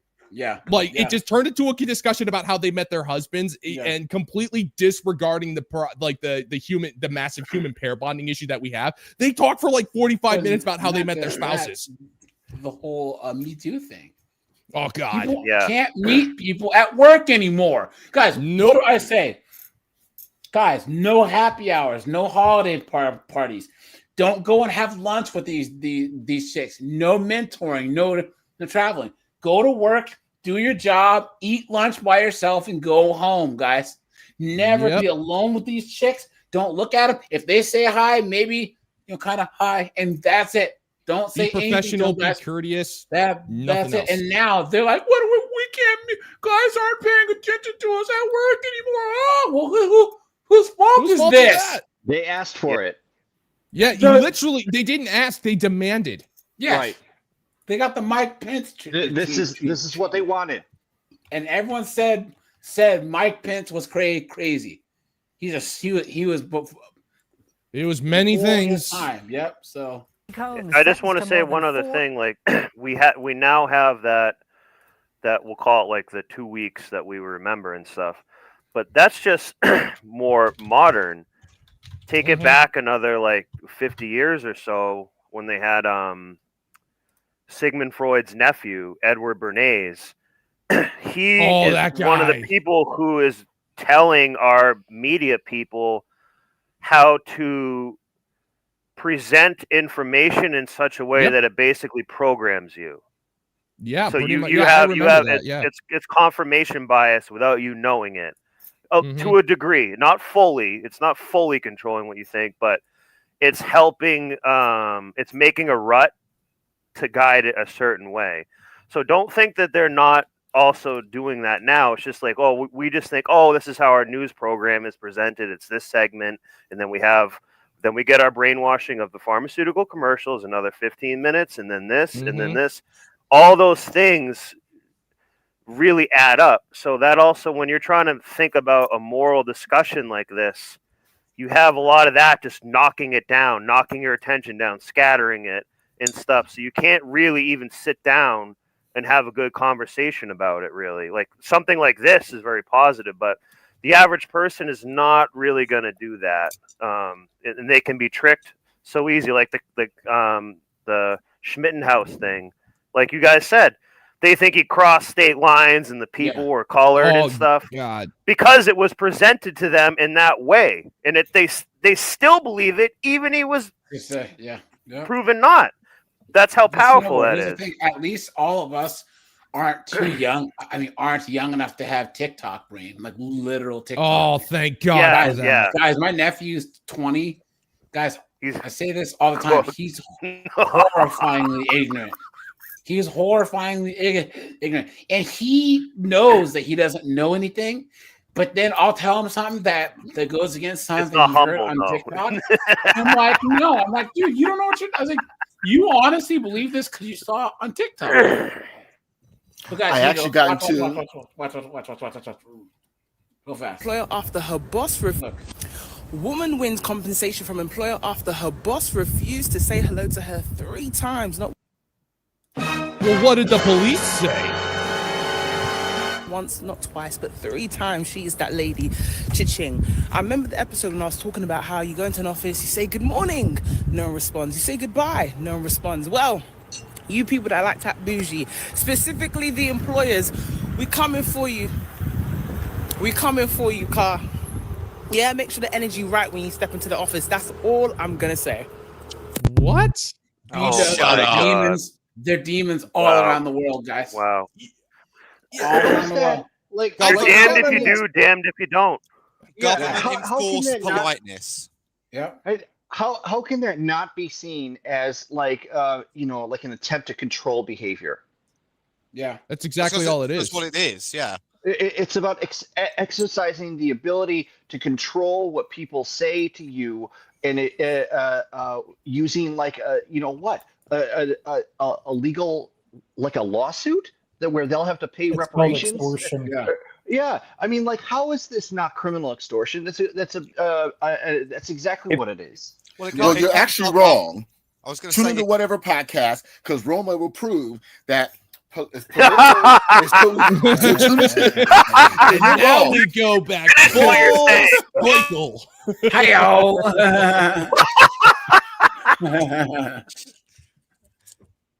No, I was going to say, it was. What is funny when you said that, because in 1984 they have the they have the 1 minute of hate. So you have your government issued 1 minute of hate where you can say whatever you want. But if you go over that time, you are punished. Guys, have you ever seen The Purge? Oh yeah. Oh my God, like that. Don't. Guys, hold on. The first one was good, except for the little kid, right? But the second one was awesome. The second one and the third one, guys, check them out. It was awesome. And then the last one was good. Hold on. Well, it's the haves and the have-nots, isn't it? And then there was a TV show. Guys, check out the Purge TV show, dude. It's so good, man. Guys, season 1 tells like 3 or 4 different stories on Purge night. So this one guy, he's in the military. He's deployed to a war zone. He comes home, and there are these Purge cults that are like, oh yeah, God tells us to sacrifice ourselves during Purge night, and it'll make the rapture come. So his sister joins this Purge cult, right? God. And like they're on this bus, and the pastor chick is like, "Oh, give yourself." For the lady's like, "I give myself to Jesus." And there are these dudes wearing crazy masks with pickaxes, and she gets off the bus, and they go walking towards her. She's like, I don't think this is a good idea. They lock the bus. She's like, "Oh no!" And they beat her to death. Man. And then the other one, this one chick, because remember, on Purge night, anything is legal. Yeah. Oh, yeah. This one chick's boss pisses her off, so she puts a hit on him on Purge night. And at her job, the perks is the company headquarters is purge proof. So they like, hey, look, the hour before the purge starts, he's like, hey, come to work. Can you come in my office? She's like, yeah. He's like, you know what? You are a great asset to this company. I'm promoting you to like senior executive or whatever. He earned it, kid. She's like, oh shit, it's just a call off, kid. Oh, dude, it's so good, right? And then season 2, See 304 Too Close to the Sun, that one. Season 2, the first episode is on Purge night, right? But so this black dude right here plays this doctor, and him and his wife are like, living this picturesque, perfect life. And they have this like rich person's house that's purge proof. So you hit the button and like there's all this armor, Something happens and their security system turns off. And guys end up in his house and try and kill him, and he fights them off. And someone basically put a hit out on him on a purge night. So he has to figure out who did it before the next purge starts. And then this other kid right here, his fraternity, part of their hazing thing is you have to go out on purge night to this one place where people decide that they're just gonna delete themselves by stringing themselves up and grab one of their shoes and run back. So him and this other guy run to the place, grab a shoe, but then this psycho in this mask like captures him, and like his friend runs like and runs away, and this dude wearing this mask has him in like this saw type of place where he's gonna torture him. But first he like pulls his pants down, is gonna take his cheeks, right? So the kid somehow gets free and like kills this guy, and then makes it back on purge night, right? But through the next year, he starts going insane, like because of the PTSD and trauma. Yeah. So he actually takes the mask and actually starts becoming like a serial killer. Stepping like to the next wow. purge. So good. As somebody who has never watched The Purge, I honestly never much cared for the premise. I honestly thought it was kind of dumb. But here's a question. I actually do have a question for you. Okay, so now, all right, I understand the premise. It's like 24 hours where all crime is legal, or 12 hours, or whatever. Yeah. Do they ever show anybody committing a crime that is not an act of taking someone else's life or physically forcing themselves upon them? Yes, so, is there like yes. Here's the thing: people will go to because the actual thing behind it is that the government's actually sending out like hit squads into the hood and in the redneckville to like kill the poor. You know what I'm saying? And also, there's rich people who have purge parties, and like let's just say Snowboard needs money, he can get paid $300,000 to sacrifice himself to some rich people on purge night. So there's all these things of like rich versus poor, and like people robbing banks and all kinds of crazy stuff. So. Because the thing is like if I was forced to be out on the like during purge night or something like that, I would be thinking, why aren't people starting massive black market like just stuff where you can pretty much anything that is illicit, you could have an open air market and just make a freaking do that. They do it. They do. Yeah. All right, good. But I'm still not watching it. When he's trying to find his sister, he has to go through this black market, and there's everything from friggin' organs. This guy's got. Hey, wait, do they have a mom and pop snuff film shop? One day sale, and you see he has all these organs and all these refrigerators. Buy 2 hots, get one free. For one day only. He can sell his products. He's like, well, what you want, if you don't buy these kidneys, they're going to Koreatown. So get them while you still can. This show is fantastic because it talks about rich versus poor. It talks about like this one old guy. He has cancer. He's like old, so he's just like, I'm gonna die anyways. So like they think that he's been kidnapped So they find him, and he's like, "Guys, what are you doing here?" And they figure out like they're treating him like royalty, right? He's like, "Guys, I'm just fine." And he walks out on the stage. People bid on him like he's a freaking racehorse. He's his old Hispanic guy, and then he walks into this like stage thing, and there's all these rich people with butcher knives wearing like the eyes wide shut mask. It's a crazy movie and a crazy show. It's pretty good, man. I just couldn't get into it because I thought it was too on the nose for my taste. I can see why people like it. No shade towards anybody who likes it. It's just not my cup of tea. I think the interesting thing about it is that it's supposed to be like a utopia, but it's a dystopia that's disguised as a utopia. Yeah, guys, I saw your my favorite one is the second one because it has Frank Grillo in it. And guys, part of me thinks Frank Grillo should have been the Punisher because the first one, but the second one, Frank Grillo's character is a former cop, right? Yeah, and his son, his story is the only one that I could really identify with when it came to the Purge night. So his son gets killed by a drunk driver, and the drunk driver gets off on like a technicality.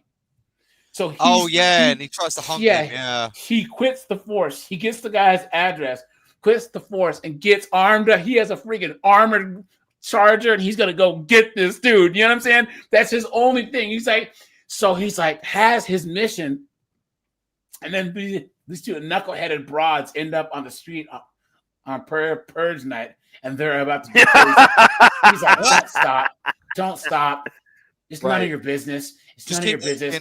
He's like, God damn it. Bow, bow, bow, bow, bow, bow. Get in the car because he's a good guy, you know? Yeah. But at the end, he actually gets all the way to the drunk driver's house. But his mission is not, it's just to get revenge for his son. Because his son's death ruined his marriage. It ruined all of that. Yeah. And this is when you start seeing like, maybe there's something else to the Purge where on that night there's no rules, so people in the government can vigilante use that excuse justice could happen to actually go in and is there a homeless camp? Well, these guys in a big SWAT team van go and take out all the homeless people. Yeah. So, well, I mean, look at all of the and I don't even know how to code my language on this, but look at all the pedos who end up living 4 blocks away from a school. Yeah, the diddlers. It would shock you if you went and looked up all of the registered diddlers. PDF files. PDF files. Inhuman monsters that live where they're not supposed to be living in the inner city near a school when they're specifically not supposed to be living there. And I would freaking endorse a night where we got rid of all those people. Absolutely, every year. But I'll rent out my wood chipper. Go Fargo on those guys. But really only in that limited way. Only where like the justice system kind of failed. Yeah. Do you know what I'm saying? Yeah. And guys, for example, P. Diddler might be a someone who people would go after because they believe that he really was doing stuff that was crazy. But here's the thing, guys.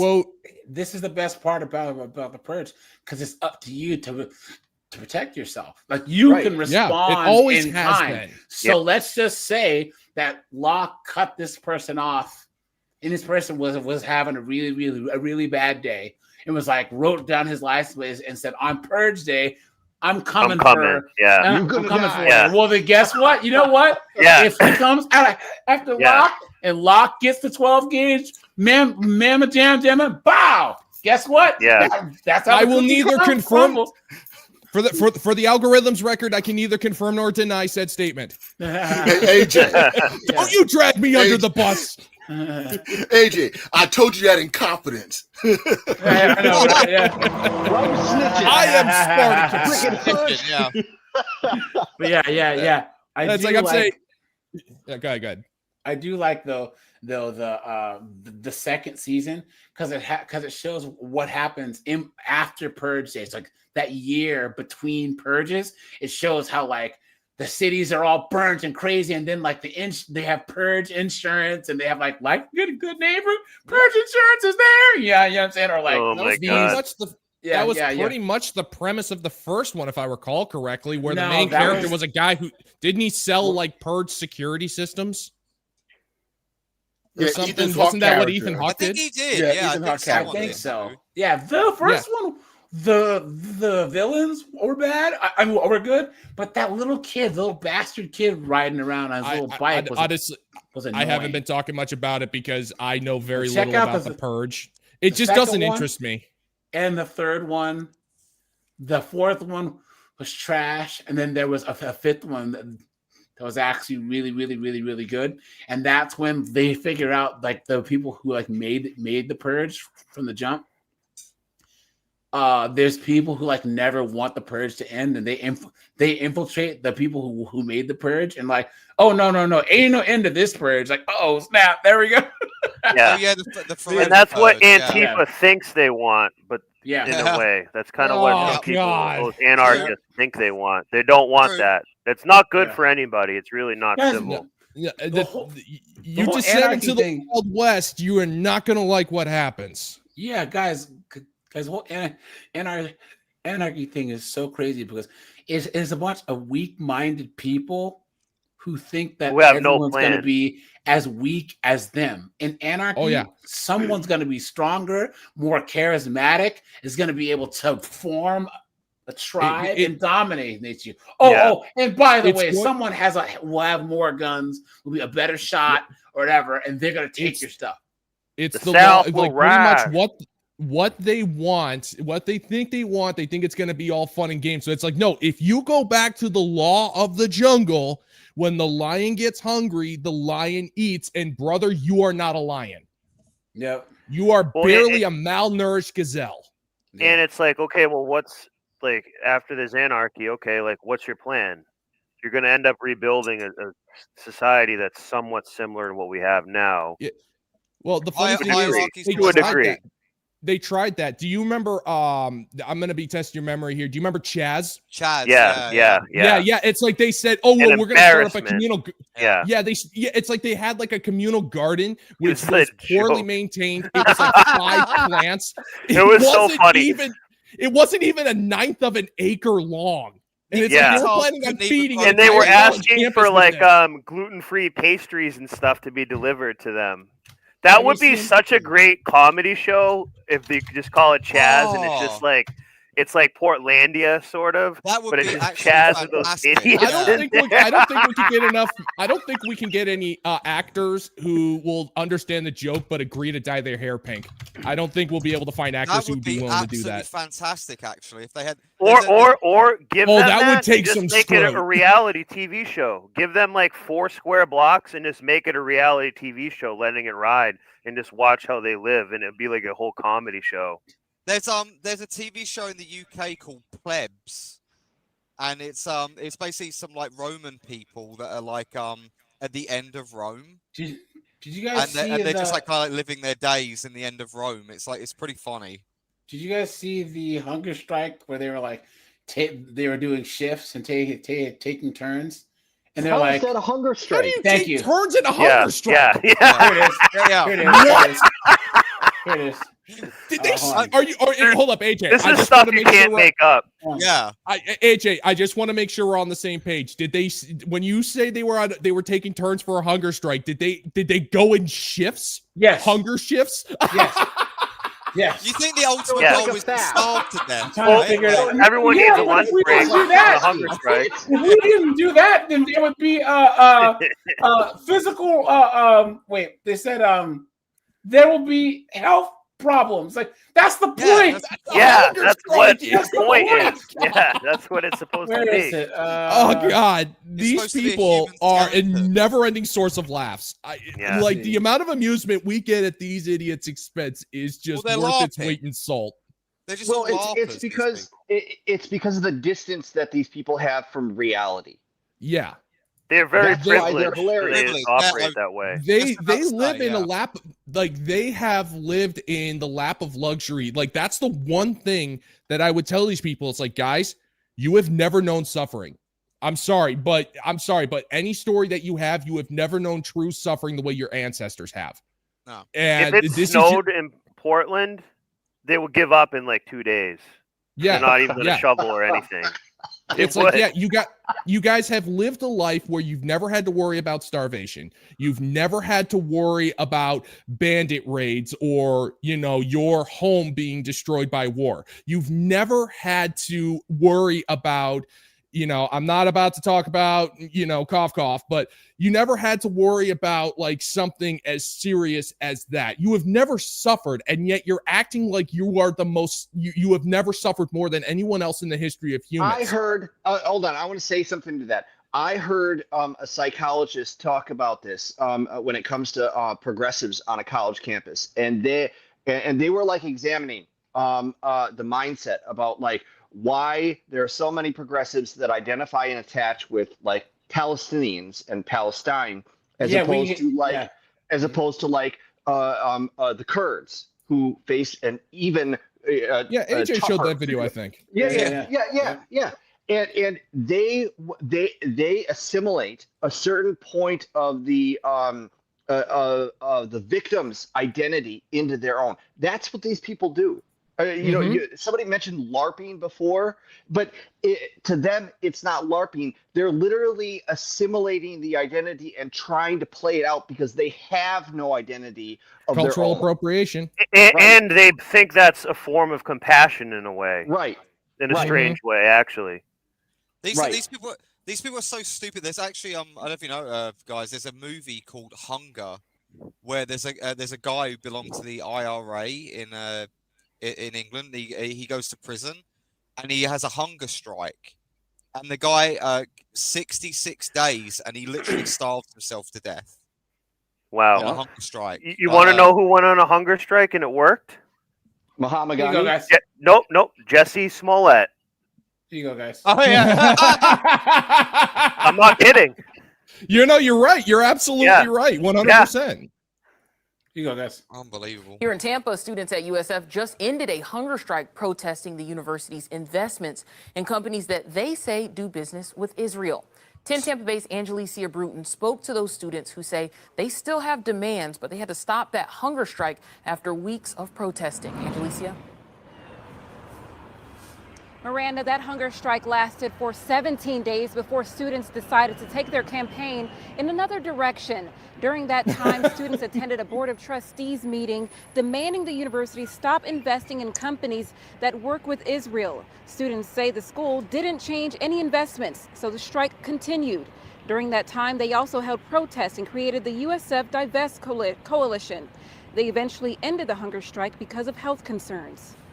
I was only physically able to hunger strike for 5 days without having to be rushed to the hospital because I fell. I was so faint. I fell. I hit my skull. You've been hammered. You've been took. Yeah, right. He was drinking soy milk the whole time. Yeah. Guys, about once a year, I'll do like a 5-day fast just cause. You know what I'm saying? I think the longest fast I've ever done has been 7 days. Just cause. That's nuts. Good. You know That's like, crazy. Like he says, he like hit his head. Like that's actually going to do anything to him. You do get faint. Idiot. You got to build up to 5 days. Well, here's the thing, guys. Like, it's honestly not bad. Like, guys, I eat from 6 to 10, 6 p.m. 6 p.m. I mean, yeah, 6 p.m. I'm the to same. 10. I don't eat during the day. Intermittent at fasting. all. Yeah, and then guys, like, I remember, so I used to do it once a year. I would do 5 days, and then I think once in a while I would do like 7 days. I would do Sunday to Sunday, no food. And the first like 2 days, you feel weird, and then after that you're just fine. Like it doesn't. You actually feel kind of like high, alert. You like sleep better, and you adjust. It's guys, that's what we have body fat for. You know what I'm saying? Right. Like people have this weird thing. That bullshit where they say like breakfast is the healthiest meal of the day or whatever. No, like, guys, garbage. Actually, so for about an entire year, I actually did OMAD 1 meal a day, and I was doing carnivore. Dude, I would eat like once at like 12 o'clock, And like that was pretty much it for the rest of the day. All I drank was water, except for like one electrolyte beverage, and that was it. Like, dude, I lost dude, like no joke, I lost like 60 pounds. I wish I could give up soda. I That's a tough one. Yeah, it is tough to quit soda. Zero. Drink seltzer, dude. Seltzer, club soda, that does help. It does help. It works. You can But here's drink the thing. tea on a fast too. Yeah, because not that's why ice. That's why it's tea. called break fast, guys. A lot of places like in the East, like the Middle East and the East, they don't eat breakfast because they haven't done anything to earn their meal. They haven't done anything worth breaking their fast, aka breakfast. You know what I'm saying? Break fast, Which guys, for them means labor, essentially. and I say this all the time, guys. What's a lumberjack breakfast? Oh God, eggs, Like 3 bacon, eggs, 3 pancakes, bacon, sausage. It's oatmeal, huge. bread. Guys, Everything in you the can have. West, we have lumberjack breakfast, and we're not lumberjacks. I mean, snowboard. How you gonna eat a lumberjack breakfast and then not go cut trees down? Yeah. Morons. So You'll be sluggish. You'll need to go home and take like a nap. Yeah. Terrible. It's But terrible. just because we cannot physically strike doesn't mean we're And not this going is to a rich do whatever kid, we too, can you to can strike tell. regardless. Oh yeah. Oh yeah.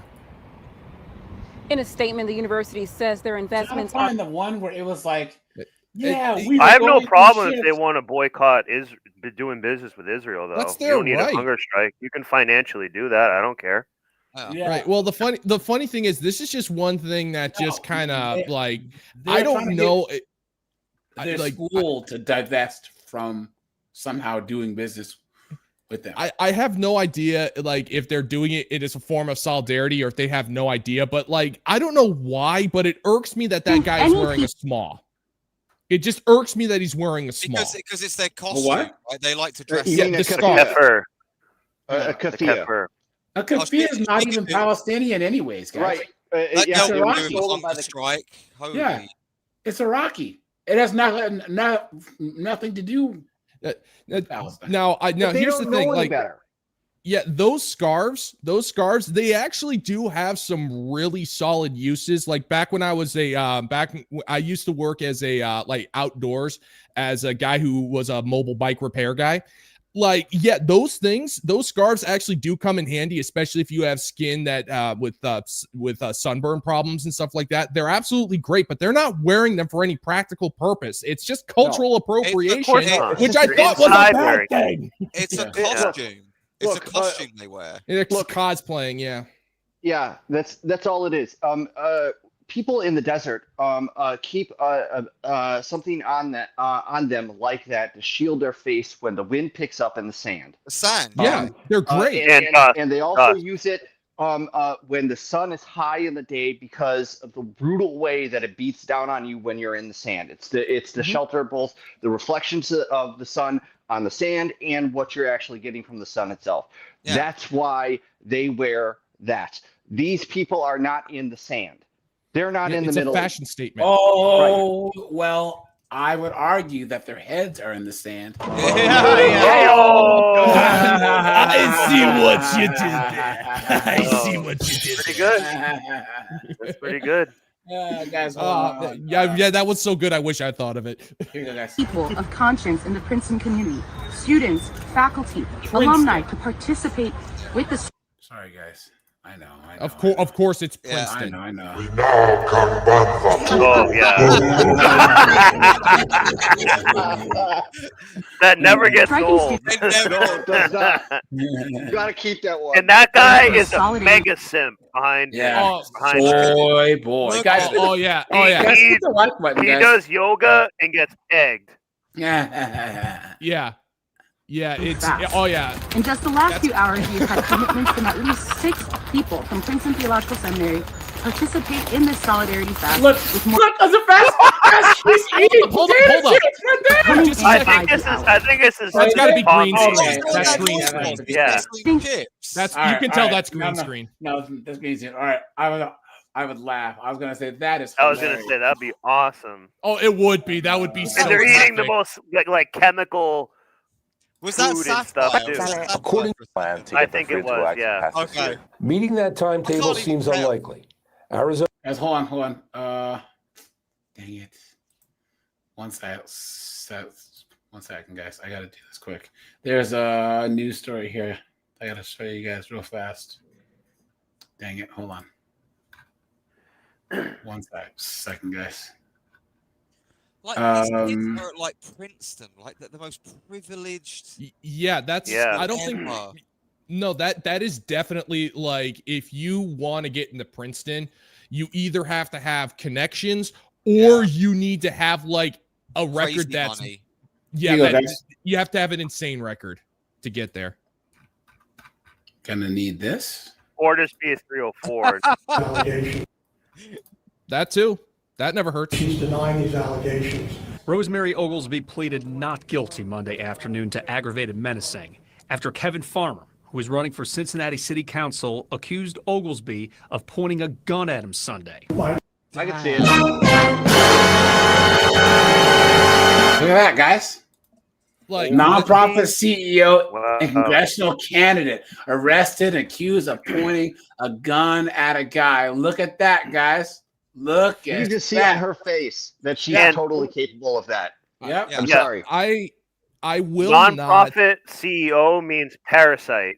Yeah. Here's That's something I essentially find what that is.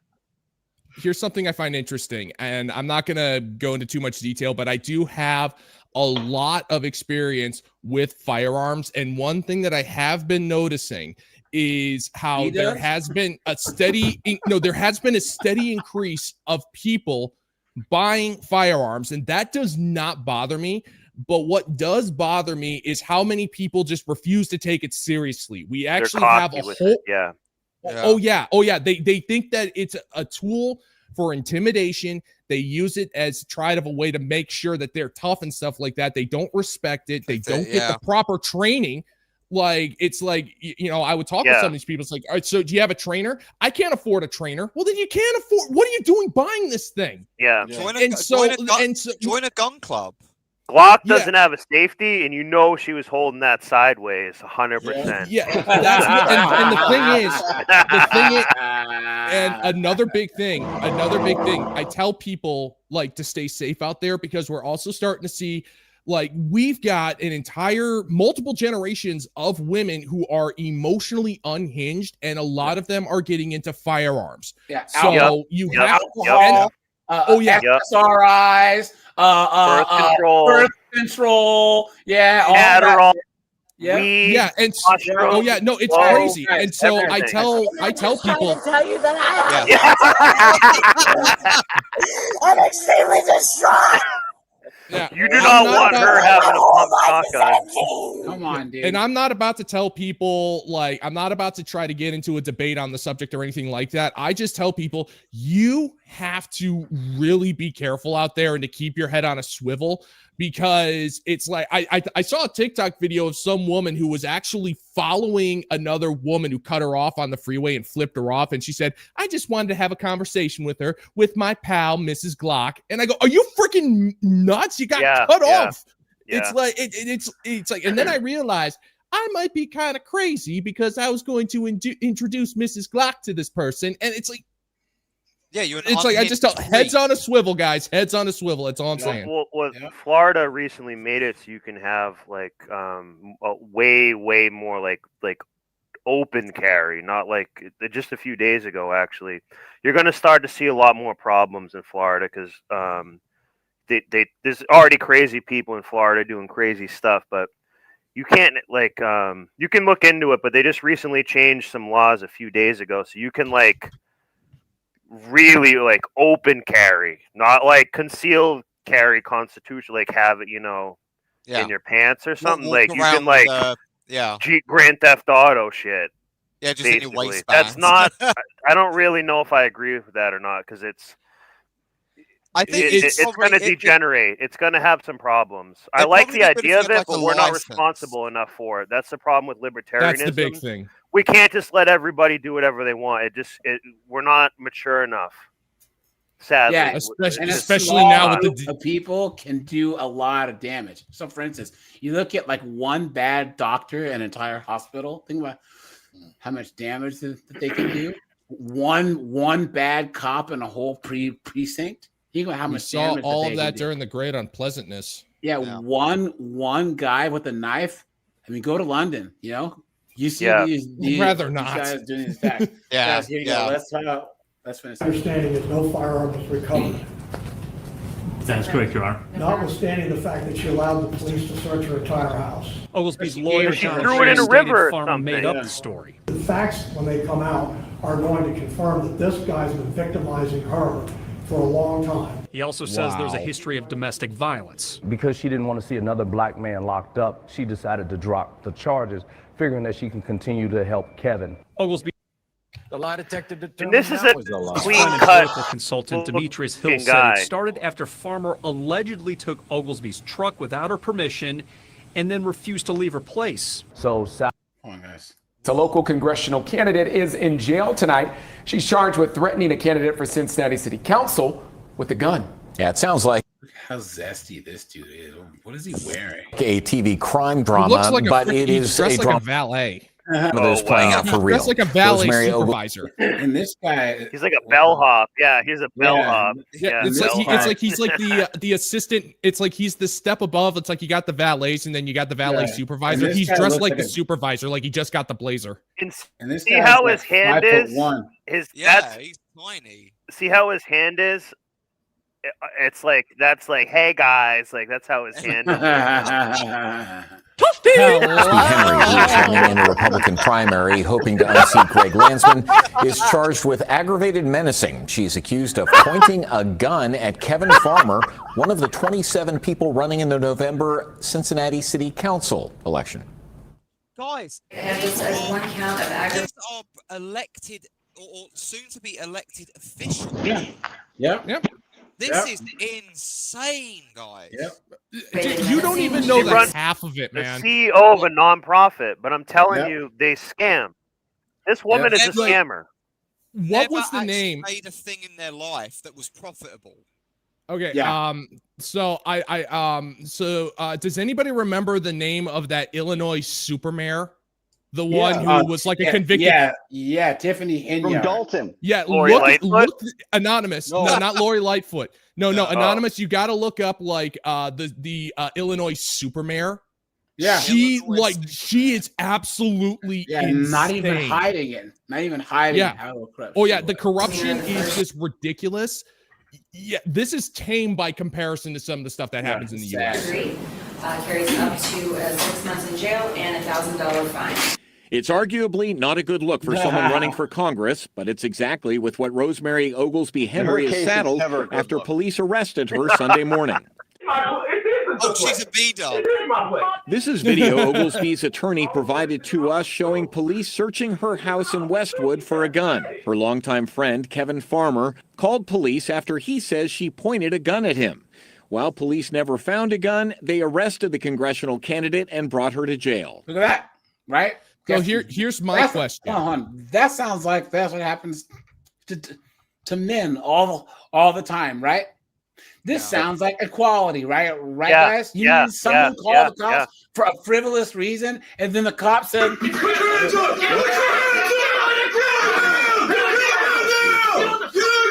and now she's in jail? Gee, what a crazy thing. Lock, what you saying? So this is what I find very interesting. They keep saying that she was pointing a weapon at this guy, but at no point are they confirming or denying, is she a legal owner of one? Yeah. That is my question. Yeah, I was thinking is she that a too. legal? Is she a legal owner of that That's item? Nug Because Nug's if file she down is, yeah, because if she is an owner and that gun is missing, then that's a big deal. If she's not an owner and there's eyewitness testimony proving that she is an elected official with an illegal firearm that she's not supposed to have, she is burned either way, or she would be if we actually had a justice system that actually worked. I didn't even read Jeff's super chat from like an hour ago. Jeff, thanks, man. He says congrats. Appreciate that. Seriously. Here. croutons, dude. Now, guys, let's get back on the topic. we went on a big old tangent, but dude, that's why I love this show, man. AJ, can I? Hearing Yeah. for his family. So I was just gonna ask a question, like it's just a quick question. In the States, do you have to have like gun licenses and stuff like that, or is it just a? It depends on the state. Yeah, it depends on the state. Like some you do, others you don't. And it's not nearly as cut and dry as you think. Yeah. Like firearms laws get I have a lot of experience in this. Don't ask me how. It gets very complicated, and it varies from state to state, which makes it even more complicated. And you can get arrested for not possession of a firearm or possession of an illegal firearm. You can get arrested for illegal possession of a firearm. Yeah. Okay, So, think for about example, that. if you're in, like, New Hampshire. So, like, my one friend, he's from Eugene, Oregon, right? In Eugene, Oregon, you can have your gun in a bag in your back seat. It can be in the car. In Portland, it has to be in the trunk. Right. Yeah, that's he got pulled over driving through Portland. Oh. He got pulled over. The cop said, "Do you have any weapons?" He said, "Yeah, I have my pistol in my back seat in the bag." So they pulled him out of the car and they arrested him for illegal possession of a firearm. Yep. Yeah. Well, like an extension of that is, that I live in Wisconsin. If you go into Illinois, like if I took a weapon that I have a CCW, concealed carry license to carry in the state of Wisconsin, and there's reciprocity, so that's recognized in many other states. It's not in Illinois. If I go into Chicago and I have my CCW and my weapon on me, and I get arrested with that weapon on me, I will get a felony. Yeah. Yep. You want to hear something? You want to hear something crazy about Canada? Anonymous, you know what the craziest laws are? Brass knuckles laws. Dude, it's almost as bad, if not worse, to have brass knuckles than to have a gun. It's pretty bad. You get caught with those in Boston, New York, Chicago, DC, you're cooked. Yeah. Probably because they're probably super dangerous. Like if you because back in the day, a lot of criminals, cops only have little revolvers or whatever, and they would delete police officers with those. Oh yeah, those things. I was gonna say, like in Canada, because I got my my license, but if you have a handgun in Canada, you have to let the government know if you're going to transport it. So you actually have to call a hotline. I heard that. You have to call a hotline to the government to say, I'm taking this gun on this day to a range, and you have to tell them which roads you're taking on the way there. Oh my God. Mm-hmm. Oh yeah, no, it's bad up there. It is bad up there. Crazy, dude. It's their firearms laws, because I pay attention to that stuff. Like they get more and more insane. It is crazy, like what they get up to up there. So like New Hampshire, they're actually pretty liberal with that. You can do constitutional carry, which means you can kind of carry a gun without a permit. So, but if I go over to Maine, that's fine. But if I go to Mass, so I go south, which a lot of people from New Hampshire, go to Mass, go to Boston and whatnot. It used to be automatic 10 years in jail. And it's so easy to just have it. It's so easy. It's so easy to have it on you or in your truck or something. And you could forget about that. Then you're cooked. A decade. That's some scary stuff. Seriously, I didn't have any. Never had it on my person because if I had to go, my family lives there. If I had to go there for any reason, you're cooked. You don't even want to have it on. It's like a big deal. Here's like something. Hold on. Here's a fact about all of these gun laws in these states where they're very restrictive. I brought up Chicago, right? The fact is that these cities have no interest in enforcing these laws when it comes to their own residents. Really, they only enforce these laws. Right. They only really look to enforce these laws on people that live outside of Chicago or their state.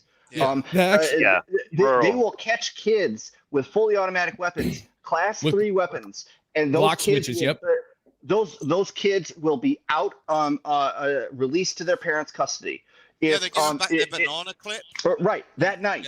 That night. They have no interest in actually prosecuting the people that are committing the crime. This is about the weapon and not about the criminal. Yeah, so this is actually pretty funny because you mentioned Chicago. I think I may have brought this up in the past, but like there was an actual gang shootout, like 2 gangs with weapons, like illegal weapons that they were not supposed to have in the city limits of Chicago, spraying and praying, right? Prosecution, the police said, we're not going to investigate because this was mutually agreed upon compact. They pretty much said, this is PvP, we're not getting involved. Chicago birthday party. Pretty much. They said, this is PvP, so we can't do anything about it. Hey, look, that's just the day it ended Y in Chicago. Pretty much. I know. They were like some Edwardian dandy that just like went up and slapped a guy with a glove. It was just like, oh, this is exactly. We were out there. We both agreed on the time. We agreed on Glock switches at like, a couple hours after dawn. We showed up. We started blasting each other. Yeah. It's like, oh, well, the story checks out. Guys, let's sorry. One of the back things on the show.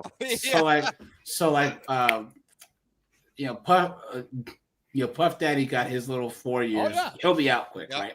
He'll do about 2 years maximum. You talk about the whole HW thing, right? Because that was a big deal. Okay. Yeah, I remember that. Oh, yeah. So they're still trying to do charges against him and all this other stuff. But here's the thing about him, guys. This is my whole thing on this guy. He was a piece of trash. Big time. But every single person that was complicit in this was a piece of trash too. Yeah, of course. And an adult, underage. That's a yes, big deal. All these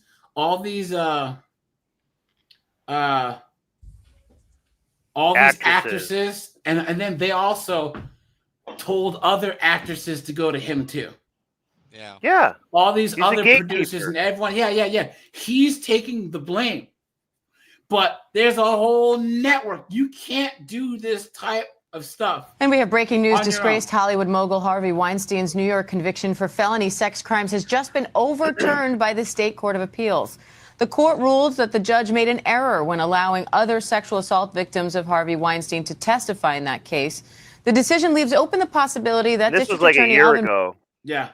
This is not new. This ain't new news. So in California, he's in trouble, but New York, about no. like 3 months.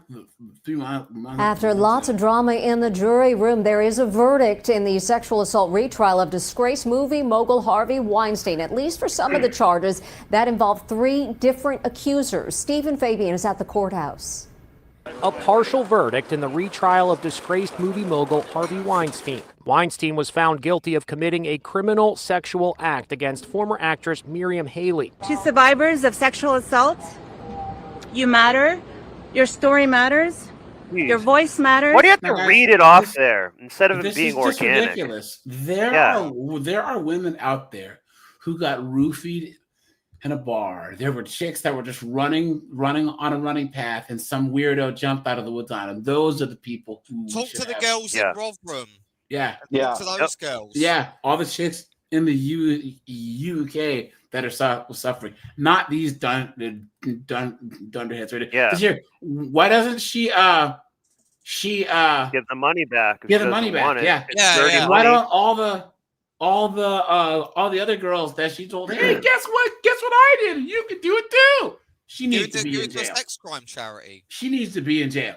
Yeah, no, And she you're not will. alone. They will give it to a charity like that, but that's who that NGO, that one who just pointed the Glock, it's going to go to someone like that, dude. Yeah. I'm telling Was you. found not guilty of sexually That's how assaulting these model work. Kaja Sakola. She and her attorney spoke outside court. I truly hope from the bottom of my heart that standing here right This is the now best acting will she's give done. courage to others to speak up. Harvey Weinstein was convicted of 1 count of criminal sexual assault in the first degree. That's a Class B felony. He can go away for decades for what he has been convicted of. This is He won. This is Timu Caitlin Clark, right? Yeah. Of today, and that is a win They have the same face. for survivors everywhere. The jury has yet to reach a verdict in the alleged rape of Jessica Mann, who testified that Weinstein raped. Jeez, look at this. Don't you guys think Yeah. that it's like, Why do you dress hot at court? Dress Because this is the first time that she's actually been in front of a camera, because it's not like, for any reason, because it's not like she has any real talent. You know what I'm saying? I mean, yeah. come on, So. Exactly. But that's what we're saying about the Diddy thing. It's a way to quantum leap in those industries. That's what the whole point is. That's what the whole point is. You're at these parties, you're around these people who are hanging around the people that control the money within this industry that can gatekeep it. Well, guys, so here's like, the thing we're gonna about put this. you in Joker 2, and you're an idiot, and you're gonna make a ton of money, and you're gonna walk away doing very a friend well. of mine said that the issue because was that not just him saying do this and I'll give you this. It's him saying that if you don't, I'll ruin your career. And I guess there was some type of evidence that with some people that he was responsible for like blacklisting them. Somehow. Yeah, he did blacklist like 2 or 3. So that makes sense, right? But the rest of them, if you're, I didn't know that. Not that's exactly a lot. Like I didn't know it until earlier today. But if you're some stranger and you go into a job interview and fucking some chick pulls up her skirt and says eat some tuna, you'll get the job. It's like say no and leave. Well, yeah, exactly. Yeah. Yeah. It's inappropriate. I used to say this scenario. That's a test. That's a moral test. Yeah.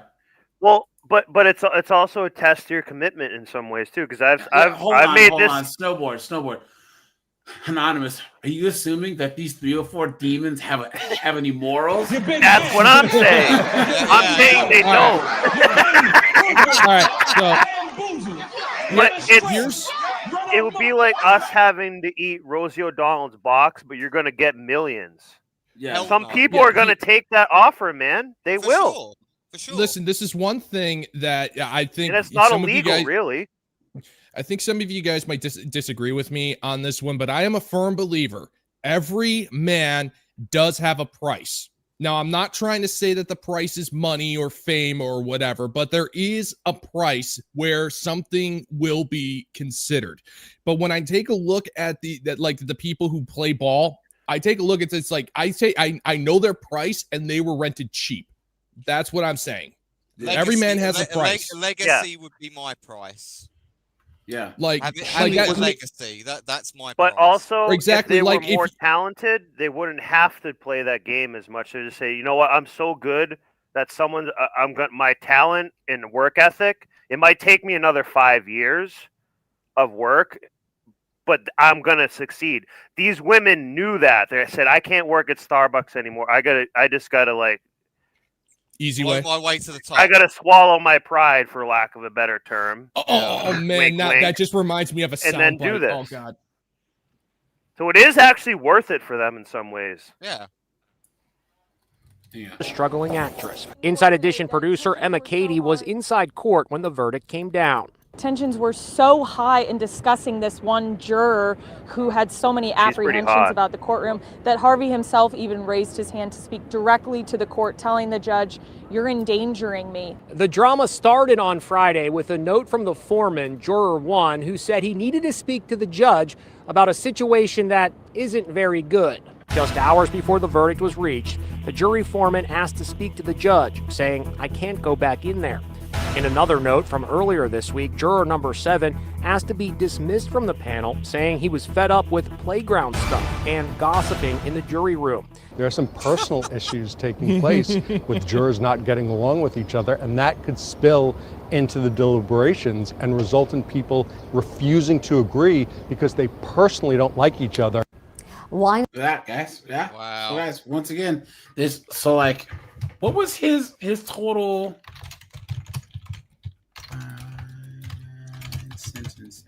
Remember, what did he get? That guy made our country a good amount of money and had, Oh yeah. Hold on, And he made some great films. His company. His company had some great. I've been since he basically went away around 2015. Yeah, we have not had any good movies total. since then, man. Oh yeah. I mean that is the sad truth of it. That he hired hot chicks, and that helped a lot. He didn't do any of this woke garbage, so I am giving him some credit for that. Yeah, I don't hate that guy.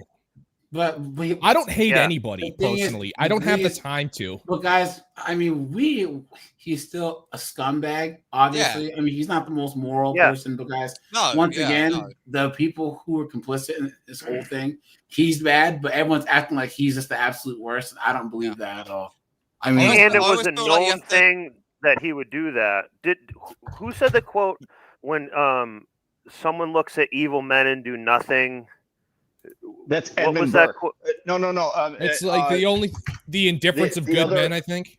Yeah, no. The other panelist said it earlier, and it was the only thing Seagrip necessary for evil to triumph is for good men to do nothing. Exactly. Yeah. So a bunch of people within this industry knew that he did this. Yeah. And they did not care. They never said anything.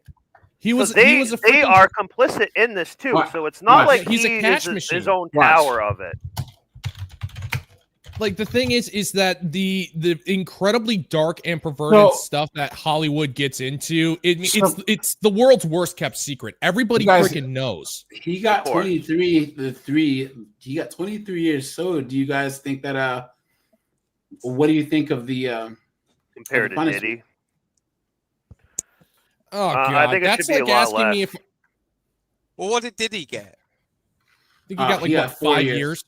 Oh, 4 But years. he's gonna do about 2. He's gonna do about 2, man. I'm telling you. At the absolute most. Guys, watch. Weinstein, Bob Weinstein, God bless him. Harvey Weinstein, Bob Weinstein, God bless him. Harvey Big Mike loves him too. Made this movie. Harvey and Bob Weinstein. Harvey Weinstein. Thank you, Harvey Weinstein, especially Harvey. I want to thank Harvey and Bob Weinstein. Thank Harvey Weinstein. Harvey Weinstein. Harvey, who first took me on 20 years ago. I would like to thank Harvey Weinstein. I actually like him a little bit. The thing is, people had the don't guts, the realize courage. how much. Dennis Miller on the left is awesome. Oh, I love Dennis Miller. I don't know if Dennis that's Miller's him great. or not. Dennis Miller is It looks very like- talented.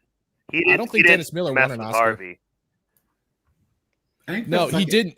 Like, No, well, the funny probably thing not. is, so He there's deserves actually. one, but he probably doesn't have one. So, you guys remember the movie Boondock Saints, right? Yeah. Yeah. So, pretty much Yeah. one of the reasons why it bombed, outside of the fact that it hasn't aged well, is the fact that Harvey, like the guy Troy Duffy, pretty much went to war with Harvey Weinstein and got destroyed. Yeah. Harvey. I love Boondocks. I think it's a great movie. I like it as it is. I actually like it. There's an Hollywood. The director got him. Hold on. The director Troy Duffy got himself blacklisted because he was so hard to work with and just a total ass clown. There's a couple of videos on it that you can find. There's a documentary. And, it's called and the dude Overnight. Was a total ass clown. But it's a total idiot. He thought that he was just too cool for school, and then the movie got shut down. I mean, basically, hardly anyone picked it up. Yeah, distribution. he pretty it was much messed up. It was all the director's fault. That's what happens. He went to war with Harvey Weinstein, pretty much. Or I didn't mean to say that. That makes me like that movie even more, actually, in a way. Yeah, if you definitely want to take, there was a documentary about it. Like they were actually Troy's management team for his band was actually trying to turn this into a documentary because this was supposed to be like a chapter, like a very big deal for him. But then they just started slowly documenting his downfall. Yeah, because it's just like Troy could not shut his mouth. Oh, and it got things you have you The Boondock Saints, 10 Things You Never Knew. 10. Disputes over casting and Duffy's behavior led Miramax to drop the film, and he was reportedly blacklisted. 9. Franchise Pictures produced the movie for $6 million and relocated filming to Toronto instead of Boston. 8. Original casting considerations included Mark Wahlberg, Ewan McGregor, and Patrick Swayze. 7. A deleted character, the twins' mother Annabelle, was originally meant to narrate parts of the film. 6. The movie explores the moral ambiguity of vigilante justice and whether the saints are heroes or murderers. 5. Due to post-Columbine sensitivity, the film had a limited U.S. release and made only about $30,000. 4. The Boondock Saints was inspired by a real-life incident Troy Duffy... Yeah, because it came out. That's a shame, man. Wow. I actually really love that movie. I'm from kind of the Boston area, so that. But guys, biased. it made a lot of money because of DVDs. It made money on the back end of I've the video. given that DVD to many people, and they loved the movie. Actually, back in the 2000s, I still got a VHS copy of that all movie. guys, I do too. All guys saw this movie. You crack open some beers and watch this movie. Yeah, a friend of mine, he was making custom T-shirts.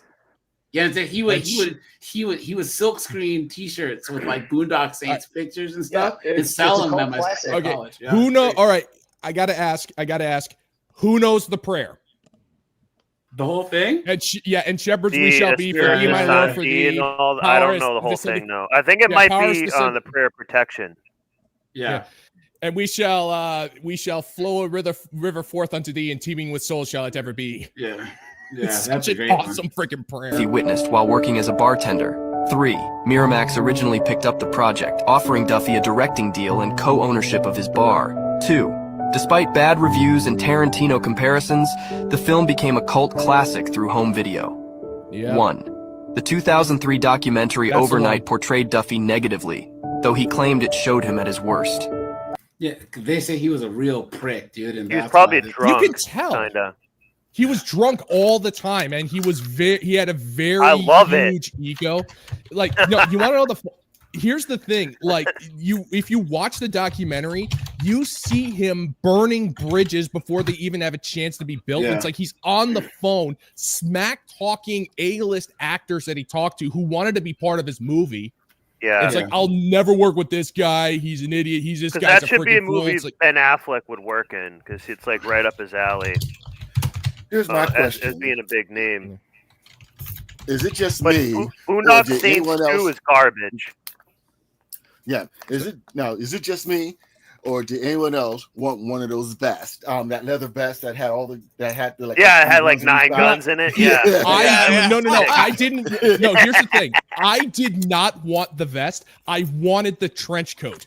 Those were some like I wanted Rocco's trench coat. That was a nice freaking coat. Okay, here you go, it's guys. probably fully wool. Here you go, guys. What about these women being accountable for their own behavior? They work groups. So this is Judge Joe Brown talking about Bill Cosby. What about these women being accountable for their own behavior? They work groupies. Sex, drugs, rock and roll, sex, drugs, rap, sex, drugs, baseball, football, basketball, movies, television. I've seen this. I loved it. About these women being accountable for their own behavior. They work groupies. Hold on. I like it. And they've tried to set up him saying he essayed women and stuff too, by the way. Why? Partly because he spoke up about some of this. Yeah, and it always seems to happen like 30 years ago when you can't prove it.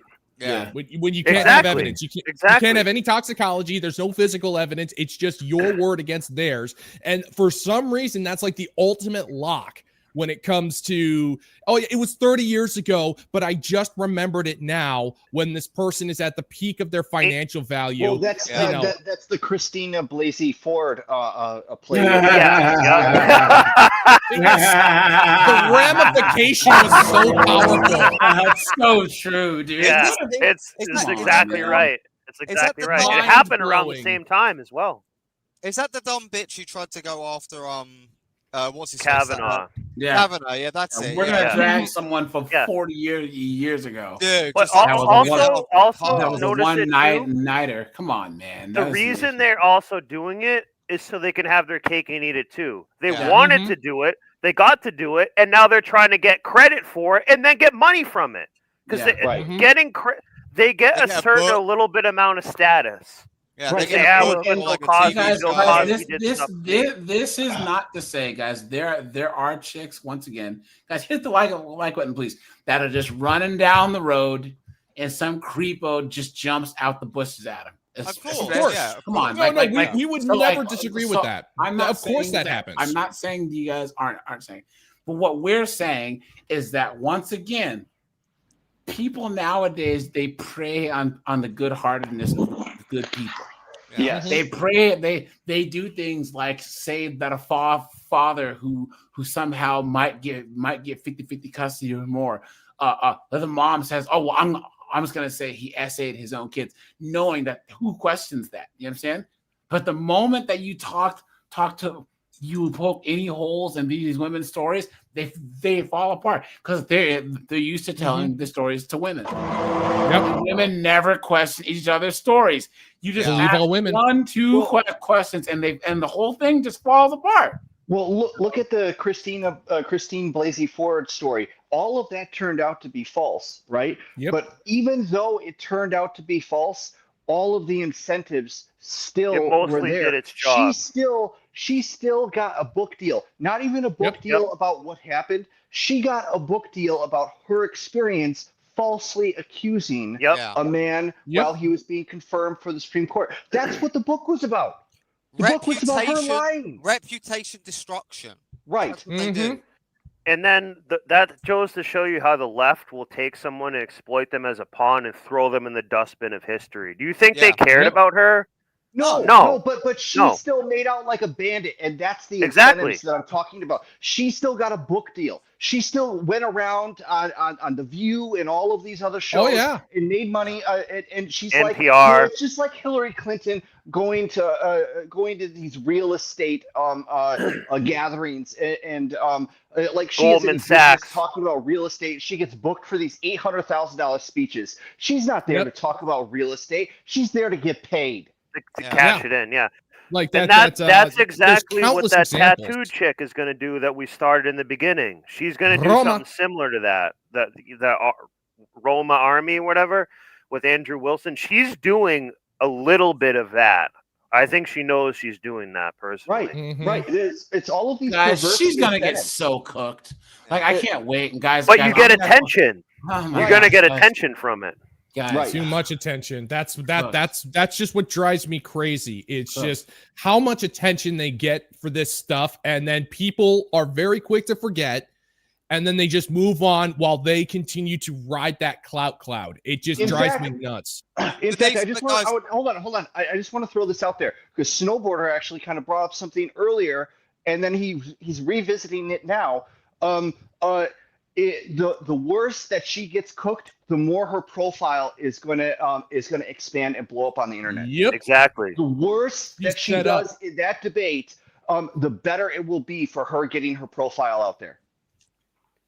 Within 3 weeks, once that 2 weeks, you forget about that 2 week cycle like we talked about. She's gonna net benefit like 50,000 followers, even if they're gonna hate watch her. She still will benefit from it. She'll still keep the subscribers. But the exactly. thing is, guys, That's right, the like, grip. All of these guys that we actually admire, okay, they go through the trial of fire, okay. All like when you look at people like Orange Man, TR, Charlie Kirk, Jordan Peterson, like all of these like big like even like Steven Crowder or someone like that, right? When they go through like the trial of fire. And these people are legacy people that people will remember for a very long time. Who remembers freaking Hillary Clinton? Really? Yeah, we only know her Knucklehead because Harris. Knucklehead Harris. Yeah, Like, no one gives a damn. No one gives a damn about these people. Like you're you're literally an internet meme. Like that's where you've been shuffled to in the great history of humanity. You're Part of it literally they an call a internet meme. humiliation ritual. So they Yeah. try to humiliate you and Yeah. make you feel bad and guilty. Pathetic. But in the end, it's like, well, I actually am doing what I believe in, and I believe it's right and righteous. And and if I have to be humiliated for it, so be it. But I believe I'm right. Through hot burning coals and over broken glass, and it's like it doesn't matter. I care what I believe, and I believe it. And damn you if you don't believe me. That's what happened to Jesus. Exactly. Like, hey, it's up to you if you hey, believe what you want. Like I personally, I believe everyone is free to interpret the world the way they see fit. Now, the thing is, if you're going to try to condemn me for my worldviews, then, you know, if you're throwing the gauntlet, then fine. Just be prepared because I've got nothing to lose at this point. Yeah. Yeah. You know, Yeah, and that's you right. don't mess with people who got nothing to lose. And also, guys, you got to realize, look, like your rights end where mine began, right? And here's the thing, like right now, it seems like the people on the right are the only ones that believe in everyone's individual freedoms and actually believe that, hey, you can believe what you want to believe in, and we can believe what we want to believe in. But these knuckleheads on the left, they want to force everyone to agree with this like far left 1.5% agenda. Why? Because of authoritarian thinking. Yeah, that's why. Well, I have to tell you, AJ, I think that kind of rhetoric on the right, which I'd probably consider most of us to be probably center right, I would say, that humility is going away from a lot of people, and they're quite honestly, these lefty people, they don't know how bad it's going to get for them. Oh yeah, they have no idea. The reckoning that is coming for these people who've done it for 15 years. Yeah, calling us like the but the bad it's self-provoked. It's self-provoked. Guys, and it's deserved. Hold on, wait. Everyone stop. Everyone in the chat, you are going to code your language, or the mods are going to boot you. All right, yeah, code it, guys. Please, yeah. Dragonfire is getting out of control. Guys, come on, dude. Right? Have somebody answer the complaint. Oh, guys, finish up what you were saying. Oh well, just that. Yeah, I was just gonna. I was just gonna finish. It's like people think that it can't swing the other way. To where and again, these people getting away with already has. Did you see the election? The last 2 weeks, dude. I noticed this when I saw Keir Starmer in the UK, right? Where this guy hates England, man. Like he hates the English flag and everything.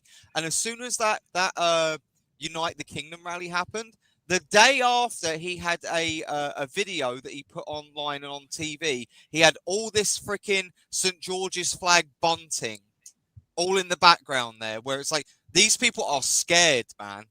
They are frightened of all of these people like us, who are good patriotic people who care about their nation and their country and their other fellow citizens, and they are petrified of us. Yeah, because you can't hide you can't hide this stuff anymore.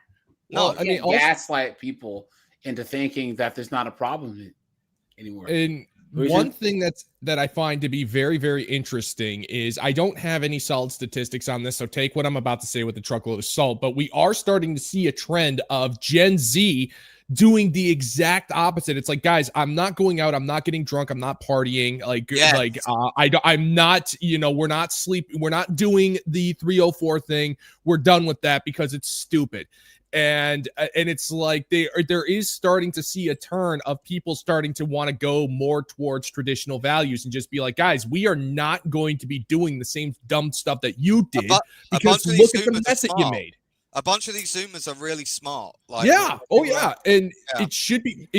I don't know the actual percentages, but it's enough to actually trigger some people on TikTok. Like I saw one video of a woman who's drinking like a glass of wine. I'm Gen Z. She looks like she's 35, saying, "Don't lump me in with those losers who aren't partying and drinking and not having fun. I'm more like a millennial." It's like that's nothing to be proud of. I'm a millennial, and millennials are cringe. Yeah, pretty much. It's like cringe. I'm a millennial only because I don't have a choice in the matter. Yeah, cringe, man. Yeah. Oh yeah. No. Like the millennials. It's like, yeah, we done bad. We did a lot of stuff bad. I'm gonna sit there and have boxed wine and a bunch of cats. Brilliant. Yep. Right. I guess. But if you cannot find someone guilty beyond a reasonable, and they must. catch the worst end of this. That black men, when it comes to incarceration, aware of a prosecutor who was dishonest. Bill Cosby, absolutely, if he's told that you won't be prosecuted for giving this deposition and then he gets prosecuted, that is a violation of his rights, and that is a yes. So they asked him to give a deposition, and then they actually used it against him in the court of law. Oh, and that's what Judge Joe Brown is saying is they're convicting him on something that they said that they wouldn't use. Violation of due Of process. course it is. On the Violation of due process. On the other hand. Right. But hold on, just let me finish this point. Guys, this guy Anything you say can't on the will left, be used against you. This guy on the left, he's all, black women is queens and all this. Yeah, I think that's Mark Lamont Hill or something. Mama. And then he got pepper sprayed. He got pepper sprayed by a B-dub at a HBC. Oh man. Beautiful, good. Ally. Yeah. But I want to bring it back to this. When people have immunity agreements, what do they always say? That anything that you leave out that we later find, we can go after you. So when you get immunity, you're supposed to be forthcoming, because if you're not and it gets discovered, they can use that. Yeah. So there's he was honest. He told him everything. Question that people. Yeah. So then there's this other question that people though have, Judge, which is a legal question. Which is not a legal question. I think those two things to some extent are getting mixed up. And the non-legal question is about whether or not Bill Cosby actually did harm. Legally, you can say he's not guilty because the not guilty stands. He didn't do anything. American law, there is an absolute presumption of innocence until you are proven guilty beyond a reasonable doubt. Using due process of law. If there was no due process of law, that presumption of innocence does not remove itself, and there is no valid conviction. Right there. And how do you hold on. That's why Bill Cosby got out of jail. Yeah. Even though he spent how long? Didn't anyone know? A couple years. 2 years. I think 15 months. Yeah. He lives in Western Mass now, and I think he's actually blind. You were saying? How do you say to a judge, okay, well, not legally. Well, you don't look at legal. How do you say to a judge? Yeah, like Mark Lamont Hill is not the expert there. So this is the thing, right, guys? If he was one of the most famous men in America. He could have whatever he wanted at the time. Yeah. Any woman wanted to be with him just as a story. You guys, he's going to argue with Judge Joe Brown over the law. That was my point. Yeah. An accomplished lawyer and judge. Yeah, he looks like he knows his stuff. We live in an era where your feelings will supersede legal facts. Yeah. Like if you don't feel like that law makes sense, then the law doesn't exist. That is pretty much a defense. Well, I don't feel like what you're saying is right, so therefore, on a legal context, it's wrong. Keyshawn, you are right. Your Gen Z and millennials don't drink alcohol much. No, they don't. They don't. Good for you, man. Good for you. Congratulations, man. And liquor, maybe, but wine, beer, done for. Like that, they're actually trying to find ways to actually get that Gen Z millennial market, and that's where Bud Light and these idiots Dylan Mulvey. Yeah. I forgot about that. Also, the actual beer and wine market is like 36 and up. You know what I'm saying? It's the only time bunch of millennial women. They show that millennials and Gen Z might drink alcohols at sporting events, but other than that, it's like weed and kratom. They're getting pretty high on very high power weed, though. Yeah, and shrooms are becoming easier to get right now as well, and they're doing that. That's also why they tried to mix the sport drinks with alcohol as well. Yep. I'm smashed. You're fully recovered. I have one little insider baseball thing about this Bill, the Cosby thing. I did a job for actually his psychiatrist, the guy who prescribes the medication, and I asked him and stuff, and I said, like, oh, you must have prescribed him like a shit ton extra medication, right?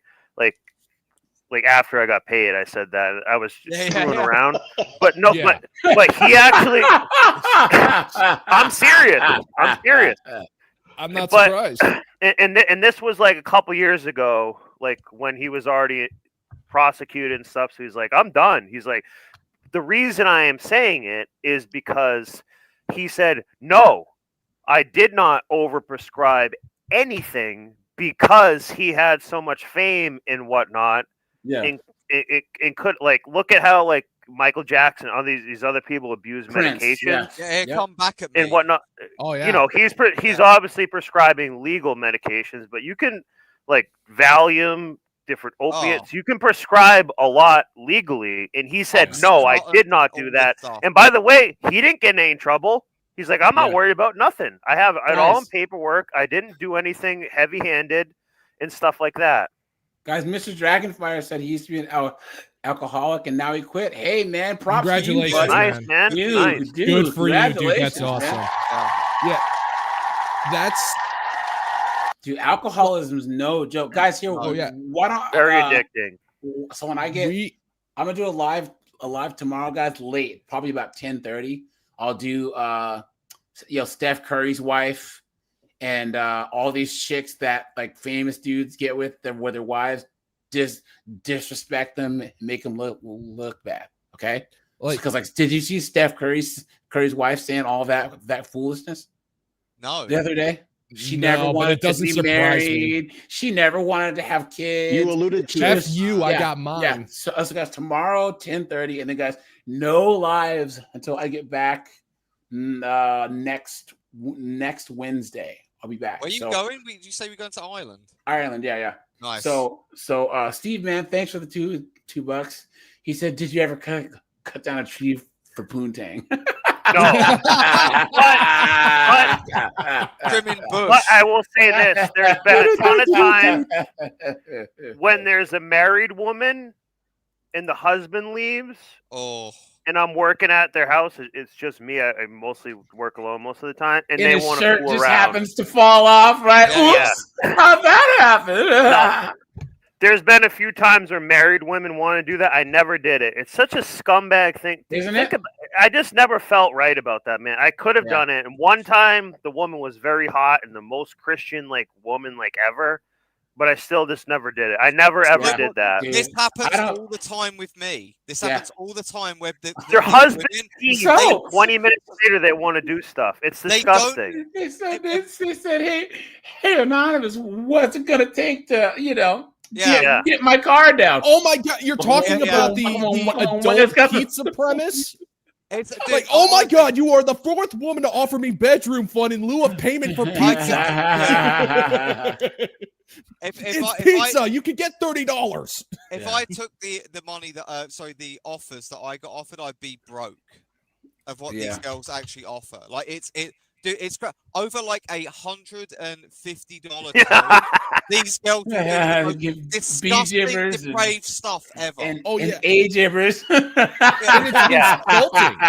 Hand gibbers. Yeah. Like whenever I hear stories like this, I've never had to deal with a situation like that, but I actually feel kind of insulted because like what you're saying is that men only have like this whole idea. Men only have one drive, only have one desire, and that is the bedroom fun. And I look at that and I go, you have no idea how we think. Yeah, I'd rather have money. Yeah, thanks, Steve. I appreciate that. Seriously, garlic croutons. But dude. doesn't mean I might not consider an offer too. We'll just keep that on the table.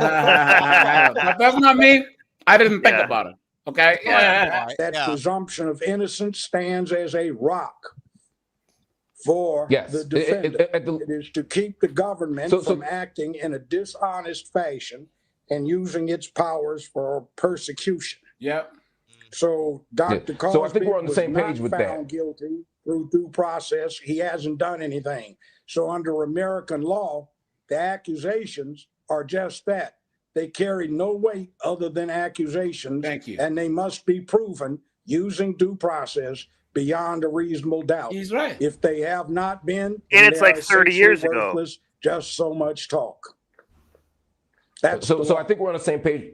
No, you're not. So I think we're on the same page with No, you're regard to not. the law. You're a zesty soy No, you're not. boy, You're a simp. and he's a G. Yeah. And he's a G, and you're a freaking soy And milk a drinking legit goofball. judge. Yeah. A judge. Yeah. Being a judge is a Not very easy. we don't respect judges Yeah, anymore it's a because very we see them do powerful this stupid position. stuff. You Very change- powerful. They're like a Guys. priest of law.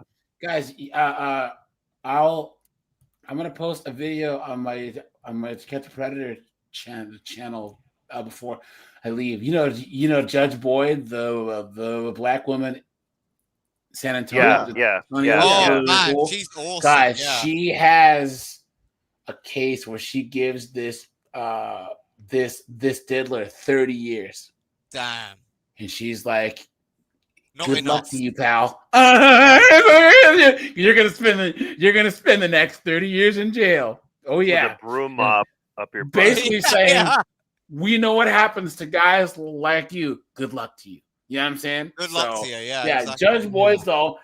Judge Boyd's cool, and then the one skinny. There's that other black black judge with the glasses. The older judge. He's nice, but when it gets Simpson, bad, he's cool. But then Simpson. there's another thinner black female judge who puts all these B-dubs in their place. I like her too. Why aren't she's these really cool. like these guys in like the community? Like just What do you mean? dishing out. Wait, Well, like how do you spell her name? I want to look her up. Boy, here, I'll show you guys. The OYD. Yeah. There's a lot of channels that cover her, but she's awesome. She's actually my favorite judge. there's so many like black judges. There was one that they just had, and the chick. Okay, I know who she is. Hold on, guys. Hold on. Wait. Where was this? History. Hold on. This one, the chick's like, I'm going into custody? No way. She's like, yeah. I told you that I was going to piss test you, and now you're going to jail. She's like, oh, please don't. Crying. Hold on. Oh, because she wasn't supposed to be drinking. Yeah, yes, weed or anything. So hold on. Wow. Let me see here. I pulled it up earlier. I just got to figure out where it was. We'll probably end there because I have to. Hold on. Where could it be? Oh wait, I think it was on this one here. Guys, thanks for being here, guys. Hit the like button. Hit the subscribe button, guys. Here it is. A TAP evaluation.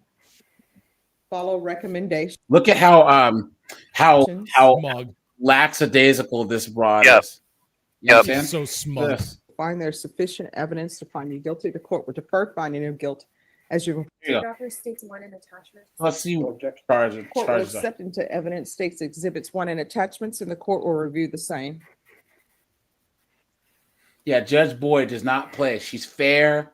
She's Yeah, stern. yeah. Well, yeah. Guys, We need judges like that. She really does set the bar. And there's even people where when she gets upset, there was a lady who she was like, She's compassionate. She's a compassionate authoritarian. But this chick, I mean, there's a lady who came in front of Judge Boyd who tested positive for meth, and she was like 7 months pregnant. She's like, you've been in front of me every time that you've been pregnant, and you're doing meth again, pregnant. You need to stop having babies. She told her that.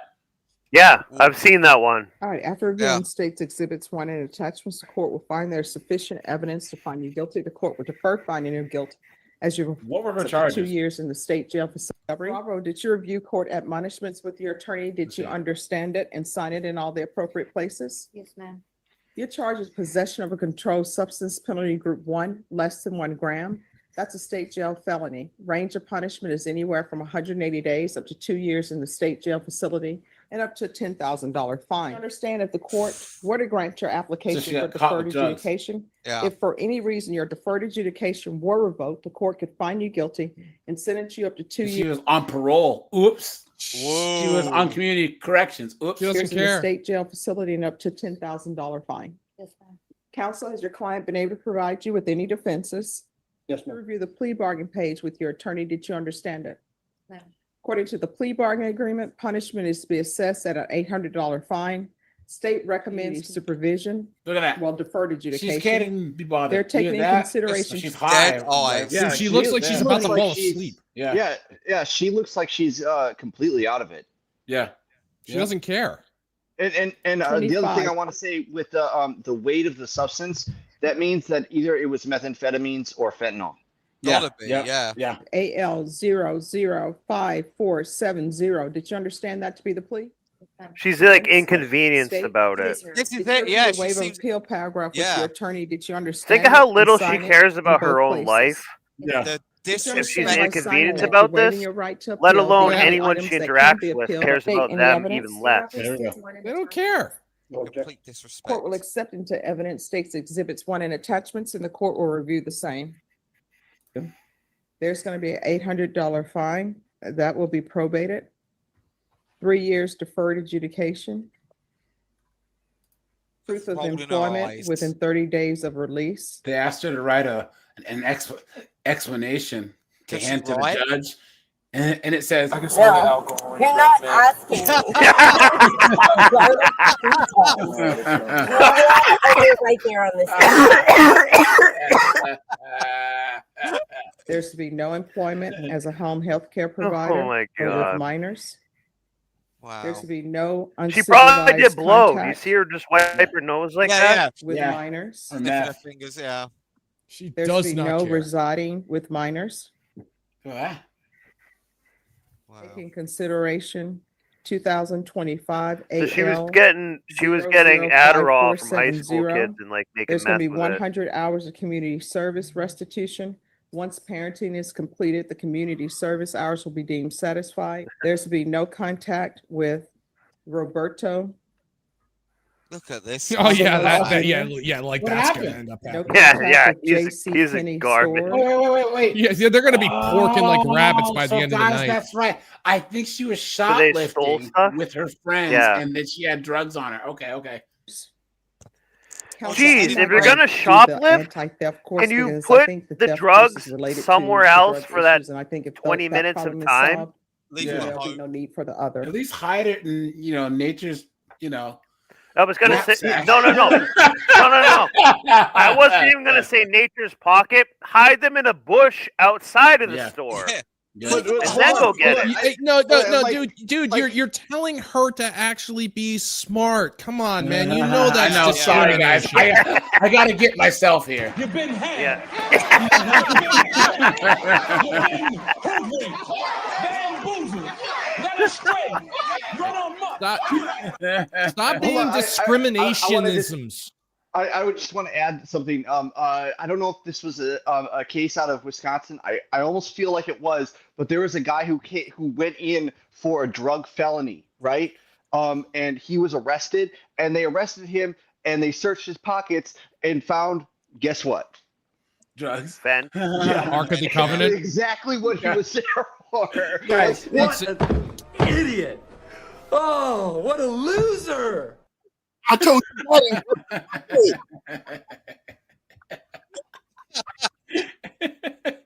Oh my god. But I am going to recommend the life skills course. Oh my Oh, god. life skills There's course. to Yeah, be that was- regular reporting by Zoom or in She person, can't even be bothered. regular random UAs. good luck with that. In Giving her every custody, chance in the book. there's to be a TAP evaluation, In custody, guys. follow recommendations. Notice no eye contact with anyone. You hear this, guys? She said in custody. Guys, we know what that means.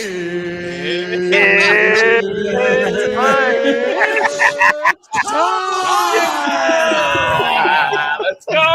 And also a referral to AJ. felony drug court. AJ, for fall time, you gotta make one that says it's cuffing season or something like that. The lawyer. The lawyer's like, shut up. Don't say. Panicking. Yeah. How do we not That see the lawyer's camera a shaking? dolt. Guys, Yeah. how do we not see the camera shake as this freaking wildebeest came Yeah. up behind her, guys? But even Stop it. It's just a glandular issue. that ponytail patrol is laughing at her. Yeah. For sure, 100%. She's like grinning ear to ear, man. And that ponytail patrol is only like 5 degrees away from her. That's why she's laughing. She's like, I'm actually pretty close to what you're doing. I've got a badge. Probation is and field visits 1 time per month for 6 months. Probation. Is there anything else? See the halo thing? She Trial tries court to wear certification of defendant's rights to appeal with your attorney. She doesn't wear that ever. Because this is a plea bargain agreement, because I followed your plea bargain agreement, and because you waive your right to appeal, you do not have the court's permission to appeal. Oops. You can go off the record. This is why you're going in custody. You are extremely high today. And if I allow you to go out of here, what's going to end up happening? Cooked. Not even like Wow. there wasn't even a moment's hesitation there. It was just like she didn't even address it. She could just tell, and it was like, no, we're getting through this. I'm calling you out after it's all said and done. Look at that, guys. Yep. Because she knew what was going to happen when she called that. Yep. I thought she was just meth, guys. It was ignoring meth. and acting inconvenience. I didn't think she was high, to be honest. I still actually don't. It was meth. She probably is high, but my gut feeling was that she was not high. Who knows what will end up happening? You may get some bad drugs. You like for them to give me the benefit of the doubt. I just got out of. Oh, please. You've been You've been hoodwinked, bamboozled, led astray, run amok. She removed all doubt. I know this is going to help you. All right. Thank you. Yes. How long am I going to be gone? You're going to jail. It's like you take a look at that guy's at the Public counselor's defender face. just happy to be go home right now. Oh, it's He like, doesn't dude, care. it's like that's the look of a lawyer saying, Judge, I owe you a very nice, moderately priced steak dinner. If Thank somebody you. is cheating on- Okay, Yeah. guys. We'll do this. This is the chick that keyed her ex's car. Watch. I've seen this. You don't have any property with him. You don't have any children with him. So there's no she's need to kinda hot. contact him. You understand? Yes, ma'am. So what do you do for a living? Part-time. All right. Oh, you bartend. Yeah, okay. Which means you're 304. Guys, this is like the basic San Antonio chick right here, dude. You know what I'm saying? You go to San Antonio, like these type of chicks are And everywhere. have you started dating? God, again? that's a very strong. That's a very pronounced You don't have to get an jaw. orchid. And I tell everybody this who have relationships problems, because orchids teach patience.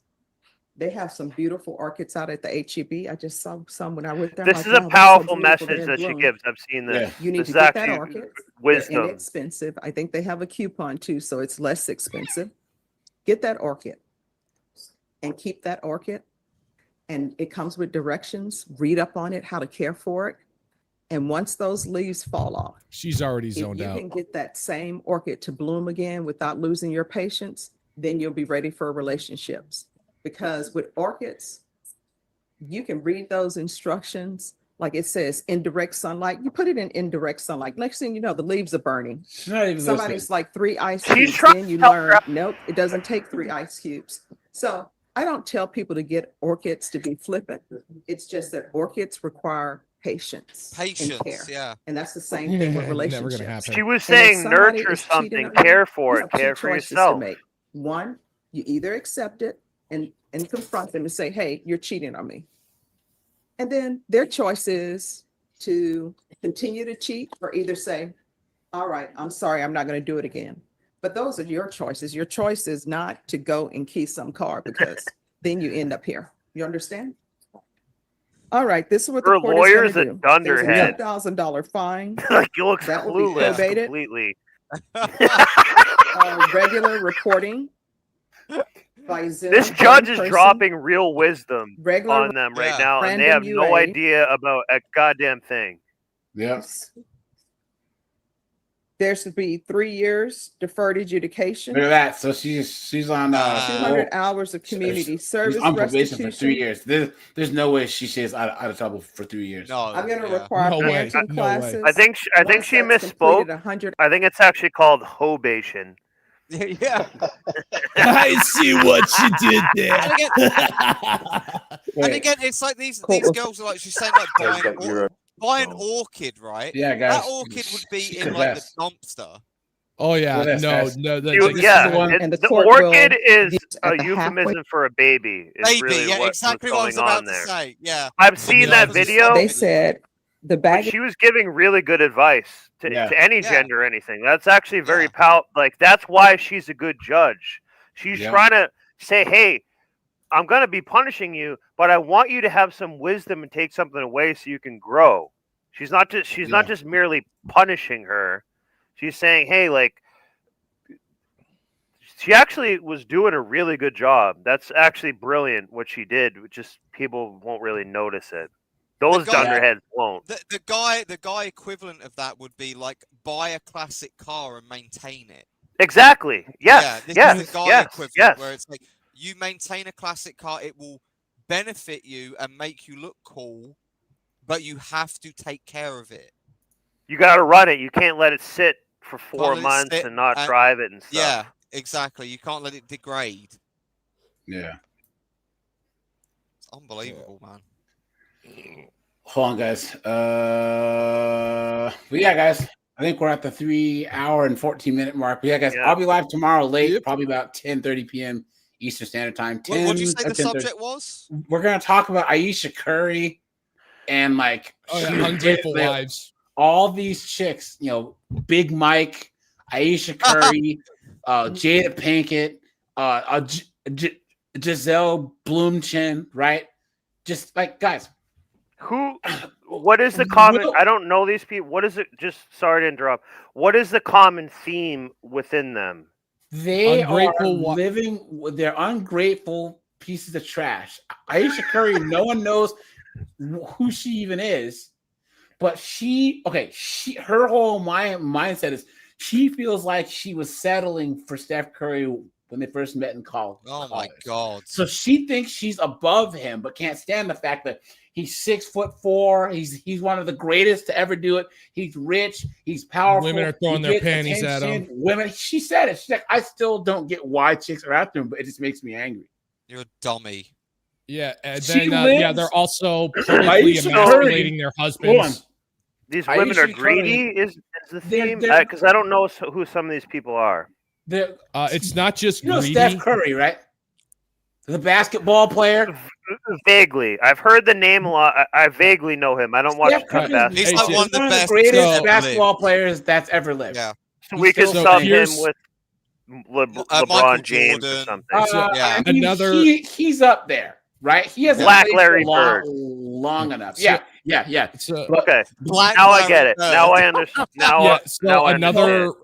Another really good example. Sorry. Another really good example would be Will Smith's wife, Jada Pinkett. Yeah. So that's another example of a wife who just goes out of her way to completely emasculate. It's an archetype of woman. Yes, but here's the thing about it. Ayesha Curry is even worse because at least Jada Pinkett has somewhat of an acting career. She actually had independent. But no, she was in some decent films. Ayesha Curry's never done anything. Yeah. That is true. She has a life that she could never have on her own and is disrespecting. They say never bite the hand that feeds you. She's pissing on it, wiping poop on it, and then biting it. That's how bad she is. Wow. Okay. She had an interview where she's saying that she never wanted to get married. She said she never wanted, just disrespecting her husband, her kids, her marriage, everything. If she's not happy, if you can't be happy being married to one of the greatest of all time, you have no gratitude for anything. She lives better than the Queen of England. Yeah. Basically, she can go wherever she wants. She doesn't even have any royal duties. She has to. The Queen had to be places and do things because she was the Queen. Ayesha Curry doesn't have to do anything. Yeah, you have duties you have to perform. What a joke. Yeah. I have a question. Because I'm struggling. I have never heard anything negative about Steph Curry as far as being a philanderer, being an a-hole, being a D-bag. I've heard the name as a person, and I've only heard positive things about his moral character. And I didn't even know he played basketball. The only negative things we hear is from his wife. Yeah. I he is like the only negative thing I've heard, and this is grasping for straws. He is a NIMBYist. Like there were people who were trying to build like low income housing near to one of his mansions, and he and his wife like banded together to try to petition the to stop the building of this income housing close to his property. Yeah, he's a NIMBYist, but everyone who has that kind of power is a NIMBYist. They call that a common sense. I don't want poor people. Yeah. I don't want poor people near me. And it's mostly his wife, probably. Yeah. They call that a like common that's sense. the only quote unquote controversy he has. Yeah. So that's why I don't live in the barrio. You're going to be calling out ungrateful women who are divorced, who are super privileged, essentially. Yeah. Is kind of what tomorrow. Not divorced, but who are currently in their marriages. Yeah. And, are just and they're complaining publicly like crazy. Yeah. Yep. Yes. Oh, dude, this happens all the time. All right, now I time. get it. Now I get it. Now I get it. Now I get But it. here's the irony. Here's the irony of all of this. Here's the irony of all of this. I always say, left to their own devices, women self-destruct. Always. Now with that being absolutely. Now with that being said, if she could go back in time and have her wish and not lock in with Steph Curry and everything and live her hot girl 20s or anything like that, the fact of the matter is, where she at right now, today, she wouldn't even qualify for Steph Curry. Can't even imagine it. Nope. She wouldn't. She Be in wouldn't a even gutter qualify. with Nug Nug doing. Exactly. She wouldn't even qualify to be a member of his harem. She would be one of these women crying about there be no good men after spending her 20s getting dick down, dick decimated, dick destroyed, and dick dismissed. Yeah. That's a lot of dick. Yeah. I know. Yeah. That's How many dicks is that? Well, that's what happened is like that the Theo Force dictated rally her cry. behavior. Dick squared. What? I missed it? What'd you I say? said what happened is that dictated her behavior. I see what you did there. Well, you didn't hear it because my diction was off. Oh, this guy's on fire. He's on fire tonight. I see what you did there. So I was All right, guys. I'm gonna shut Hey, this AJ, down. just before you go, I was going to say, I wanted to bring this up before. You know, in the courtroom there, when we were talking about like you're innocent until proven guilty. Yeah. This is a thing. Like I'm not sure if most Americans know this. If you outside of the UK, if you go to Europe, you are guilty until proven innocent. Oh, I don't doubt that for I don't know if you know that's actually in law, and this is why like America. So that's has, actually written down. That's written That's down. how they view it. In France, you are guilty until proven innocent. Yeah, I'd buy that for $1. Crazy, man. Oh my! So you're cooked until you Unless you can prove somehow you're innocent. uncook Yeah. yourself. Yeah, but that's how France. Once again, that's why they have such a defeatist mindset. Think about how much like how yellow bellied that mindset is. How much of a coward my mindset is. Right? Cheese eating surrender. With us, it's instant defiance. By saying that you have presumed innocence means that you automatically are rebelling. More positive. No, but it's an automatic like